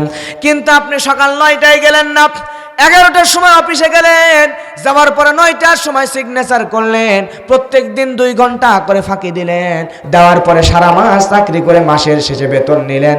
এই 2 ঘন্টা করে ফাঁকি দেওয়ার কারণে সারা মাসের হালাল টাকার মধ্যে হারাম ঢুকে পুরোটাই আপনার হারাম হয়ে গেল। জোরে বলেন ঠিক কিনা? তাহলে আমাদেরকে সময়ের মূল্যায়ন দিতে হবে। আপনি যেই কাজই করেন না কেন, আপনার মালিক আপনার কাছ থেকে যতটুকু কাজের প্রাপ্য, ওই কাজটাই আপনাকে ওই সময়ের মধ্যেই বুঝায় দেওয়া লাগবে। এই সময়ের কম বেশি যদি করেন, তাহলে আপনাকে আমাকে কিন্তু জাহান্নামেই যাওয়া লাগবে। কথা বলেন ঠিক কিনা? আপনি কি মনে করতেছেন আল্লাহ আমাকে আপনাকে মাছ দিয়েছেন, গোস্ত দিয়েছেন, দুধ দিয়েছেন, শাকসবজি দিয়েছেন, তরি তরকারি ডাল দিয়েছেন, এগুলো দিয়েছেন রিজিক হিসাবে? কি হিসাবে? আপনি কি মনে করতেছেন আল্লাহ আমাদেরকে খাবারগুলো রিজিক হিসাবে দিলেন, আর আল্লাহ মনে হয় আমাদের কাছ থেকে নামাজটাকে রিজিক হিসাবে নেয় নাকি? হ্যাঁ, আল্লাহ কি খাবারগুলোকে রিজিক হিসাবে নেন? আল্লাহ রাব্বুল আলামিন কোরআন মাজিদের মধ্যে সূরা তাহা 132 নম্বর আয়াতের মধ্যে আল্লাহ রাব্বুল আলামিন বলেন ওয়া আমুর আহলাকা বিস সালাতি ওয়াসতাবির। আল্লাহু আকবার। আল্লাহ বলেন ওয়া আমুর আহলাকা বিস সালাতি ওয়াসতাবির আলাইহা লা নাসআলুকা রিজকান নাহনু নারযুকুকা ওয়াল আকিবাতু লিত্তাকওয়া। আল্লাহু আকবার। আল্লাহ রাব্বুল আলামিন আয়াত দিয়ে জানিয়ে দেন, ও দুনিয়ার মানুষ শুনে নাও, আমি আল্লাহ সালাতের মাধ্যমে, আমি আল্লাহ নামাজের মাধ্যমে তোমাদেরকে রিজিক দেই। আমি আল্লাহ রিজিক চাই না। আর এইটাই হলো তোমরা যারা তাকওয়াশীল তাদের জন্য ভালো পরিণাম। জোরে বলেন সুবহানাল্লাহ। তার মানে আমি আপনি যদি নামাজ ঠিক মতো আদায় করি, নামাজের মাধ্যমে আল্লাহ রাব্বুল আলামিন আমাদেরকে রিজিক দিয়ে দেন। নামাজের মধ্যে রিজিক দিয়ে দেন কে? জোরে বলেন, আর জোরে বলেন কে? নামাজের মাধ্যমে কিন্তু আমাদেরকে আল্লাহ রাব্বুল আলামিন রিজিক দিয়ে দেন। কেন বললাম? কারণ হচ্ছে আপনি আপনার এলাকায় যেই মানুষগুলো 5 ওয়াক্ত নামাজ মসজিদে যে আদায় করে, এই লোকদের কাছে গিয়ে জিজ্ঞেস করেন, আমাদের সমাজে এমন মানুষ আছে কোটি কোটি টাকার মালিক, কিন্তু স্ত্রী ভালো ব্যবহার করে না, সন্তান ভালো আচরণ করে না, সমাজের মানুষ ঠিক মতো সম্মান করে না। কোটি কোটি টাকা আছে কিন্তু মনের মধ্যে অশান্তি প্রশান্তি নাই, ডিপ্রেশন হতাশায় ভুগে। এমন মানুষ ধরে বলেন আছে না নাই? যেই মানুষগুলো 5 ওয়াক্ত নামাজ মসজিদে পড়ে, যুবক শোনো, যেই মানুষগুলো মসজিদে 5 ওয়াক্ত নামাজ আদায় করে, জেনে রাখো তাদের কাছ থেকে একটু খোঁজ নিয়ে দেখো। যদিও বা একবেলা খেয়ে আসে, একবেলা না খেয়ে আসে, যদিও বা বাড়িতে অভাব, টাকা পয়সা সম্পদ নাই, বাড়ির মধ্যে অভাবের কারণে অশান্তি, কিন্তু এত সমস্যার মধ্যে যেই মানুষগুলো 5 ওয়াক্ত মসজিদে নামাজ পড়ে, এই মানুষদের মনের মধ্যে আল্লাহ তাআলা প্রশান্তি নামক রিজিক দিয়ে ভরপুর করে দিয়েছেন। জোরে বলেন সুবহানাল্লাহ। হাজারো কষ্টের মধ্যে এই মানুষগুলোর মুখের মধ্যে থাকে হাসি, কারণ এই মানুষগুলো একত্ববাদে বিশ্বাস করে, এক আল্লাহকে বিশ্বাস করে। আল্লাহর জন্যই 5 ওয়াক্ত নামাজ মসজিদে গিয়ে আদায় করে আল্লাহর কাছে চায়। জোরে বলেন ঠিক কিনা? কিন্তু আজকে আমরা মসজিদে গিয়ে নামাজ আদায় করা বাদ দিয়া, আল্লাহর কাছে চাওয়া বাদ দিয়া, চাকরি বাকরি হচ্ছে না, অশান্তি, বিয়ে শাদী হচ্ছে না, সন্তান হচ্ছে না, আমরা চলে যাই বাবার দরবারে, আমরা চলে যাই তাবিজ নেওয়ার জন্য। কথা বলেন ঠিক কিনা?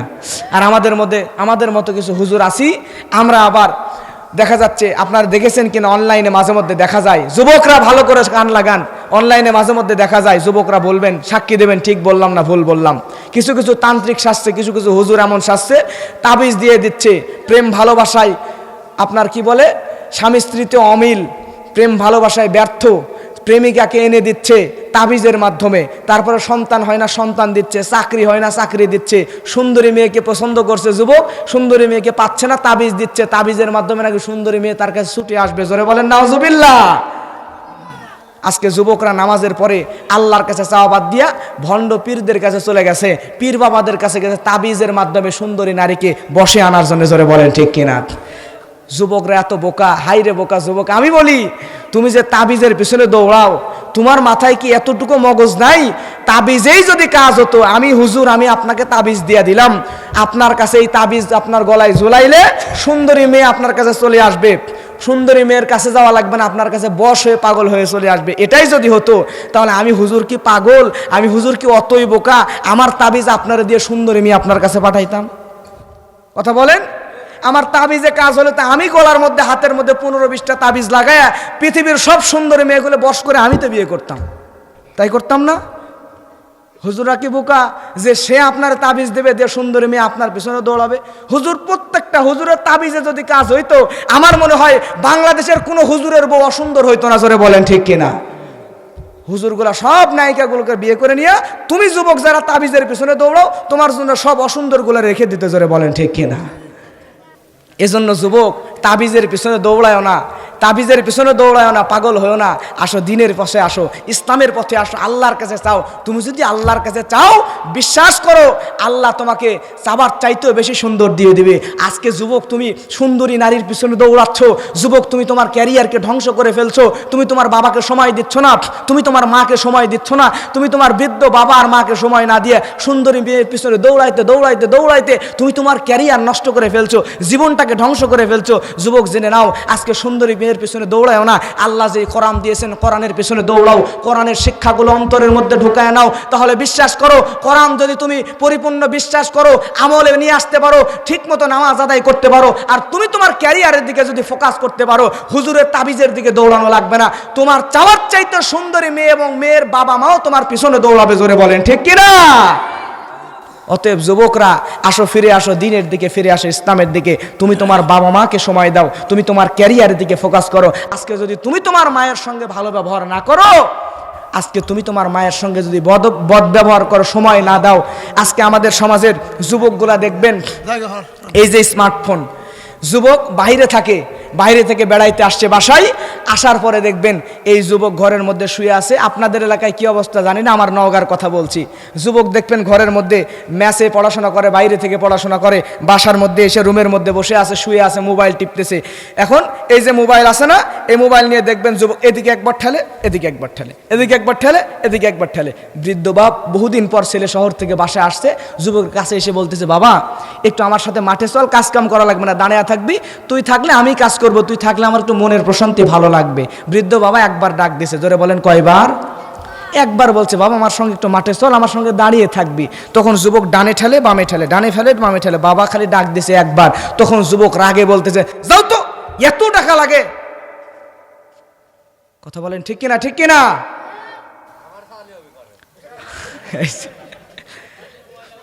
মুরব্বী বলছে, আমার সাওয়ালি ওই রকম করে। আল্লাহ হেফাজত করুন, জোরে বলেন আমিন। কিন্তু যুবক শুনে নাও, আজকে তুমি তোমার বাবার সঙ্গে খারাপ আচরণ করছো, তুমি তোমার মায়ের সঙ্গে খারাপ আচরণ করছো। আজকে আমি বলি, আপনার বাবা, আপনার মা বৃদ্ধ মানুষ, বুড়ো হয়ে গেছে, তারা আপনার কাছে লাখ লাখ টাকার সম্পদ চায় না, বাড়ি চায় না, গাড়ি চায় না, 10 বিঘা জমি আপনার কাছে লিখে নিতে চায় না। মুরব্বী হয়ে গেছে, আপনি যুবক, আপনি তো হয়তো জানেন না, আপনার বাবা সারাটা জীবন কষ্ট করে, আপনার মা সারা জীবন কষ্ট করে, নিজে খেয়ে না খেয়ে সমস্ত জীবন পরিশ্রম করে আপনার জন্যই তো বাড়ি গাড়ি সম্পদ তৈরি করেছে। তাহলে ওই বৃদ্ধ বয়সে বাবা মার কি সম্পদ বাড়ি গাড়ির দরকার আছে? বাবার মা চাই যে আমার সন্তানের জন্য সারা জীবন কষ্ট করলাম, এই শেষ বয়সে সে আমার হাতের লাঠিটা হোক, আমার কাছে আসুক, আমার কাছে 2-4 মিনিট একটু সময় দিক, আমার কাছে এসে একটু গল্প করুক, আমার সাথে একটু কথা বলুক, আমার এটাই ভালো লাগবে। আমি বলি, যুবক তুমি তো চায়ের আড্ডায় যে সময় কাটাও, তুমি তো দোকানে হোটেলে গিয়ে বন্ধুদের সঙ্গে ঘন্টার পর ঘন্টা সময় কাটাও, তুমি আজকেই বাজারে যাও, বাজারে যায় তুমি একটা সিদ্ধ ডিম অথবা একটা কমলা কিনে এনে খুলে তোমার বৃদ্ধ মা অথবা দরদের আব্বাজানের মুখে একটু তুলে খাইয়ে দাও না। দেখো না, তোমার বাবা যদি একবার মুস্কি হাসি দিয়ে দেয়, প্রশান্তির এমন একটা হাসি দিয়ে দিবে, আমি বলছি কোটি টাকা দিলে তুমি যে প্রশান্তি পাবে, ওই বাবা আর মায়ের মুখে যদি একটু খাবার তুলে দিয়ে হাসি ফুটাইতে পারো, ওই হাসি যদি তুমি দেখতে পারো, আমার বিশ্বাস ওই কোটি টাকার চাইতো বেশি প্রশান্তি আল্লাহ তোমার অন্তরের মধ্যে ঢুকায় দেবে, জোরে বলেন ঠিক কিনা? যুবক ভাইরা, আজকে তোমার কাছেই জান্নাত, তোমার ডানে বামে সামনে পিছনেই তোমার জান্নাত, কিন্তু সেই জান্নাতকে তুমি গুরুত্ব দিচ্ছ না। কিন্তু তুমি কি জানো, আজকে তোমার বাবার সঙ্গে মায়ের সঙ্গে যদি একটু সুন্দর ব্যবহার না করো, ভালো ব্যবহার না করো, তাহলে তোমার পরিণতি কি হবে, এটা কি তুমি জানো? আল্লাহর নবীর একজন জলিলুল কদর সাহাবী, ঘটনাটা বলে শেষ করে দিব ইনশাআল্লাহ, খুব মনোযোগ দেন। নবীজির একজন জলিলুল কদর সাহাবীর ঘটনা বলছি। আল্লাহর নবীর সাহাবীদেরকে নবীজি আল্লাহর কাছে শিখতেন আর সাহাবীদেরকে শেখাতেন। তৎকালীন সময় নবীজির যে সাহাবীগুলো অসুস্থ হয়ে যেত, নবীজি সেই সাহাবীদের কাছে অন্যান্য সাহাবীদেরকে বলতেন, যাও যে বেশি বেশি দোয়া করো, কালেমা পাঠ করো। কি পাঠ করবে? কারণ হলো, আমি আপনি যখন অসুস্থ হয়ে গেলাম, তখন অনেক সময় সেন্সলেস হয়ে যায়, জ্ঞান হারায় ফেলি, অথবা জেগে থাকলেও গুরুত্ব থাকে না, দুনিয়ার সব কিছু ভুলে যায়। এমন হয় কি হয় না? ওই সময় আমার কাছে আপনার কাছে গিয়ে যদি দুনিয়াবি গল্প করা হয় অসুস্থ অবস্থায়, তাহলে কিন্তু দুনিয়া নিয়ে চিন্তা করতে করতেই মওত হয়ে যেতে পারে।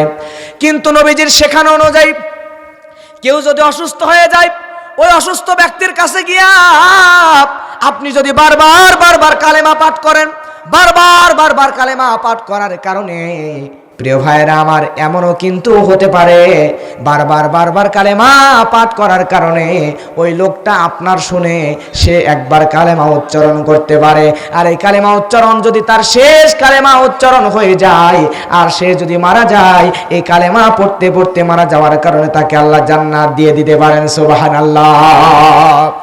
নবীজির জলিলুল কদর সাহাবী অসুস্থ হয়ে পড়ছেন, আমার নবীজি সাহাবীদেরকে শিখিয়ে দিয়েছেন, ও আমার সাহাবীরা, তোমাদের মধ্যে যদি কেউ অসুস্থ হয়ে যায় তাহলে তার কাছে গিয়া বেশি বেশি তোমরা কালেমা উচ্চারণ করবা, কালেমা পাঠ করবা।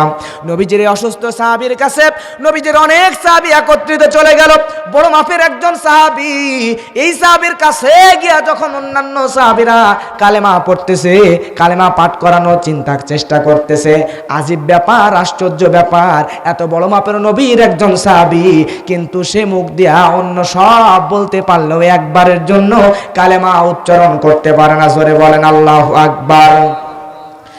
কি আজীব ব্যাপার, কি আজীব কাণ্ড!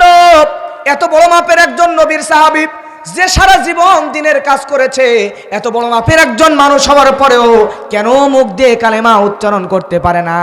কারণটা কি? এইবার নবীজির সাহাবীরা আমার নবীজির কাছে এসে বলে, ইয়া রাসূলুল্লাহ, ইয়া হাবিবাল্লাহ, এই ঘটনা। ওই সাহাবী কোনো মতে কালেমা উচ্চারণ করতে পারতেছে না, অথচ সেই মৃত্যু সজ্জায়, কখন জানি মারা যাবে, অসুস্থ এতটা বেশি। আমার নবীজি নিজেও গিয়ে দেখলেন সত্যই ঘটনা তাই। এত বড় মাপের একজন সাহাবী কেন কালেমা উচ্চারণ করতে পারতেছে না? কারণটা কি? আল্লাহর নবী তখন সঙ্গে সঙ্গে সাহাবীদেরকে বললেন, সাহাবীরা রে, তোমরা একটু খোঁজ খবর নিয়ে দেখো তো এই সাহাবীর মা জীবিত আছে কিনা। সাহাবীর মাকে নিয়ে আসা হলো। মাকে নিয়ে আসার পরে সাহাবীর মা সামনে যখন আসলো, আমার নবীজি সাহাবীর মাকে জিজ্ঞাসা করলো, ও মা, আপনি একটু বলেন তো, আপনার সন্তান আপনাকে কোনোদিন জীবদ্দশায় কষ্ট দিয়েছে নাকি? সাহাবীর মা বললেন, ইয়া রাসূলুল্লাহ, ইয়া হাবিবাল্লাহ, আমার সন্তান বড় মাপের একজন সাহাবী ছিল, সে আমাকে কোনোদিন খাবারের কষ্ট দেয় নাই, কটু কথা বলে কষ্ট দেয় নাই, কাপড়ের কষ্ট দেয় নাই, কোনো কিছুর অভাব আমাকে বুঝতে দেয় নাই। কিন্তু আল্লাহর নবী গো, একটা বিষয় আমার সন্তানের প্রতি আমি একটু কষ্টে পেয়ে আছি। আল্লাহু আকবার। নবীজি বললেন, কেন মা, কি কারণে কষ্ট পেয়ে আছো? সঙ্গে সঙ্গে এই সাহাবীর মা বলতেছে, ইয়া রাসূলুল্লাহ, আমার সন্তান দিনের বড় একজন দায়ী ছিল, আপনার জন্য, দিনের জন্য একনিষ্ঠভাবে কাজ করেছে। সে সারাদিন দিনের দাওয়াতি কাজের জন্য বাইরে বাইরে থাকতো। কিন্তু আমি বৃদ্ধ মানুষ, বুড়ো হয়ে গেছি, আমার মনে বড় আশা, এত কষ্ট করে আমি আমার সন্তানকে লালন পালন করলাম গো রাসূল, আমার সন্তান আমার শেষ বয়সে আমার সঙ্গে একটু গল্প করে আমার একটু সময় দেবে, কিন্তু সে দিনের কাজ করার জন্য বাইরে বাইরে থাকে, যার কারণে আমি বৃদ্ধ জনম দুঃখীর মায়ের কাছে এসে একটু সময় দিতে পারে না। এজন্য আমার সন্তানের প্রতি আমি একটু রাগান্বিত হয়ে আছি। আল্লাহর নবী তখন বললেন, বুঝতে পেরেছি মা, তোমার সন্তানকে তুমি দয়া করে মাফ করে দাও মা। মা তখন বলতেছে, রাসূলুল্লাহ, ইয়া হাবিবাল্লাহ, সন্তান তো আমার সন্তান কষ্ট করে লালন পালন করেছি, কিন্তু সন্তান আমাকে সময় দেয় নাই, কত ব্যথা, কত কষ্ট, যন্ত্রণা, এটা আমি জনম দুঃখিনী মা বুঝেছি। ও যুবক, ভালো করে লক্ষ্য করো, জনম দুঃখিনী মা কি জিনিস দেখো। এই মা এবার আল্লাহর নবীকে যখন বলতেছে, ইয়া রাসূলুল্লাহ, ইয়া হাবিবাল্লাহ, আমি কষ্ট করে মানুষ করেছি, আমি জানি আমার কত যন্ত্রণা, কষ্ট, কেন আমার সময় দেয় না, আমি তারে মাফ করতে পারবো না।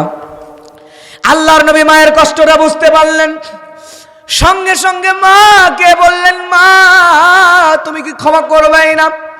মা যখন কষ্ট নিয়ে দাঁড়ায় আছে, এমন সময় নবীজি সাহাবীদেরকে বলতেছে, সাহাবীরা তোমরা এই মুহূর্তে খড়ি আনো, কাঠগুলো আনো, খড়কোটা খড়িগুলো এনে জড়ো করো, সব শুকনো খড়ি কাঠগোড়াগুলো এক জায়গায় করো, করার পরে এই মায়ের সন্তানকে মায়ের সামনে ওই চিতার উপরে তুলে দাও।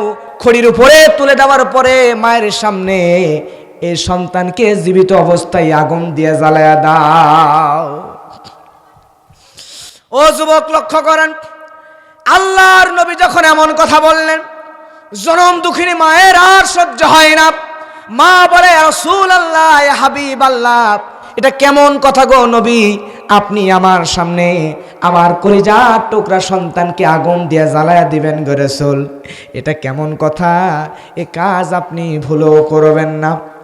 আল্লাহর নবী তখন সঙ্গে সঙ্গে মাকে বলে, মা তোমার সন্তানকে সামান্য এই দুনিয়ার আগুনে জ্বালায় দিব, এটা তুমি সহ্য করতে পারো না। তাহলে তোমার সন্তানকে এখন যদি তুমি মাফ না করো, তোমার সন্তান যদি তোমার কাছে মাফ না পাওয়া অবস্থায় মারা যায়, তাহলে তোমার সন্তান এই দুনিয়ার আগুনের চাইতেও অনেক ভয়ানক তাপের আগুন, জাহান্নামের আগুনে পুড়বে। এটা কি আপনি মা সহ্য করতে পারবেন নাকি? আল্লাহু আকবার। তাহলে দেখো যুবক, তুমি কোন মারে কষ্ট দাও, কোন মায়ের সঙ্গে খারাপ আচরণ করো, কোন মাকে তুমি গালি দাও। আল্লাহ বলছেন, ওয়াকাযা রাব্বুকা আল্লা তা'বুদু ইল্লা ইয়্যাহু ওয়া বিল ওয়ালিদাইনি ইহসানান ইম্মা ইয়াবলুগান্না ইনদাকাল কিবারা আহাদুহুমা আও কিলাহুমা ফালা তাকুল লাহুমা উফফিন ওয়া লা তানহারহুমা وَقُلْ لَهُمَا قَوْلًا كَرِيمًا। আল্লাহু আকবার। আল্লাহ তো কোরআনের মধ্যে জানিয়ে দিচ্ছেন আল্লাহর ইবাদত করবা এবং মা বাবার প্রতি ইহসান করবা। মা বাবার কথার উপরে তুমি টু শব্দ পর্যন্ত, শব্দ উঁচু করে কথা পর্যন্ত বলা আমার আল্লাহ হারাম করে দিয়েছে। আজকে তুমি সেই মায়ের সঙ্গে খারাপ আচরণ করো যুবক, সেই মায়ের সঙ্গে বেয়াদবি করো, সেই বাবার সঙ্গে বেয়াদবি করো, তোমার কি একটু কলিজার মধ্যে ভয় হয় না? আজকে মায়ের কাছে ক্ষমা চেয়ে নাও। আজকে মায়ের কাছে, মা যদি বেঁচে থাকে, ও যুবক, ও মুরব্বি, আপনার মা যদি বেঁচে থাকে, বাবা যদি বেঁচে থাকে, আজকেই বাবার পা জড়া ধরেন, মায়ের পা জড়া ধরেন। ধরার পরে কেঁদে কেঁদে বলেন, ভুল করে ফেলেছি, মাফ করে দাও, মাফ করে দাও। মাপ চেয়ে নেন। একবার যদি জনম দুঃখিনী মার দরদের আব্বা হারা যায়, তাহলে ক্ষমা চাওয়ার মতো আর কাউকে খুঁজে পাবেন না। আজকে ক্ষমা চেয়ে নেন, আল্লাহর কাছে মাপ চেয়ে নেন। একবার দুনিয়া থেকে চলে গেলে বুঝবেন কত বড় সম্পদ হারাইছেন। ওই মা আর ওই বাবা কত কষ্ট করে তোমাকে বড় করলে রে যুবক, ওই মার একটু সময় দাও, ওই জনম দুঃখিনী মার দরদের আব্বা জানরে একটু সময় দাও। দেখেন তো এই সাহাবী, আল্লাহ নবী যখন এমন কথা বললেন, মা, ওই মা বলছে, আল্লাহ নবী আমি সহ্য করতে পারবো না। নবী তখন বুঝায় বললেন, মা তোমার সন্তানকে দুনিয়ার আগুনে পোড়ালেই সহ্য হবে না, তাহলে জাহান্নামের আগুনে পুড়বে। তুমি ক্ষমা না করলে, তুমি কষ্ট পেয়ে থাকলে এটা কেমনে সহ্য করবা মা? সঙ্গে সঙ্গে মা বলতেছে, নবী গো, আমি বুঝতে পেরেছি আপনি আমারে কি বুঝাইতে চাচ্ছেন। আল্লাহ নবী, আমি আমার সন্তানকে আল্লাহর হস্তে ক্ষমা করে দিলাম। সুবহানাল্লাহ। এইবার যখন ক্ষমা করে দিল, ক্ষমা করে দেওয়ার পরে আল্লাহর নবী এবার সাহাবীদেরকে বলল, ও সাহাবীরা, এখন তোমরা একটু যাও যাও যাও, মা তো ক্ষমা করে দিয়েছে, এবার যাও সাহাবীকে এখন কালেমা পড়ানোর চেষ্টা করো। সাহাবীরা একত্রিত হয়ে গেলেন। একত্রিত হয়ে যাওয়ার পরে খুব লক্ষ্য করেন, এদিকে মা ক্ষমা করে দিয়েছে, মা এদিক ক্ষমা করছে। রাসূলের কথা শুনে সাহাবীরা চলে গেল দৌড় দিয়া ওই অসুস্থ সাহাবীর কাছে। সাহাবীর কাছে যাইয়া ওই সাহাবীকে কি করাবে? কালেমা পড়াবে। সাহাবীর কাছে গেল কালেমা পড়ানোর জন্য। সাহাবীরা যে আবার অবাক হয়ে গেল, যেই সাহাবী এতক্ষণ চেষ্টা করে পড়ানোর চেষ্টা করে করেও কালেমা পড়তে পারে নাই, সেই সাহাবী ওইদিকে মা ক্ষমা করে দিয়েছে, আর এইদিকে এসে দেখে কালেমার পড়ানো লাগতেছে না। সাহাবীর এসে পৌঁছানোর আগেই সাহাবী অটোমেটিক আপনা আপনি আগের থেকে একা একা কালেমা পড়তেছে। সুবহানাল্লাহ। তাহলে যুবক, আসো, এই মাকে, এই বাবাকে কষ্ট দেওয়া যাবে? কারা কারা মা বাবার সঙ্গে আজকে থেকে ভালো আচরণ করবেন, বেয়াদবি করে থাকলে ক্ষমা চেয়ে নেবেন? একটা হাত তুলে দেখান তো, যাদের জীবিত আছে তারা, আর যাদের মারা গেছে দোয়া করবেন মা বাবার জন্য। লিল্লাহি তাকবীর, নারায়ে তাকবীর।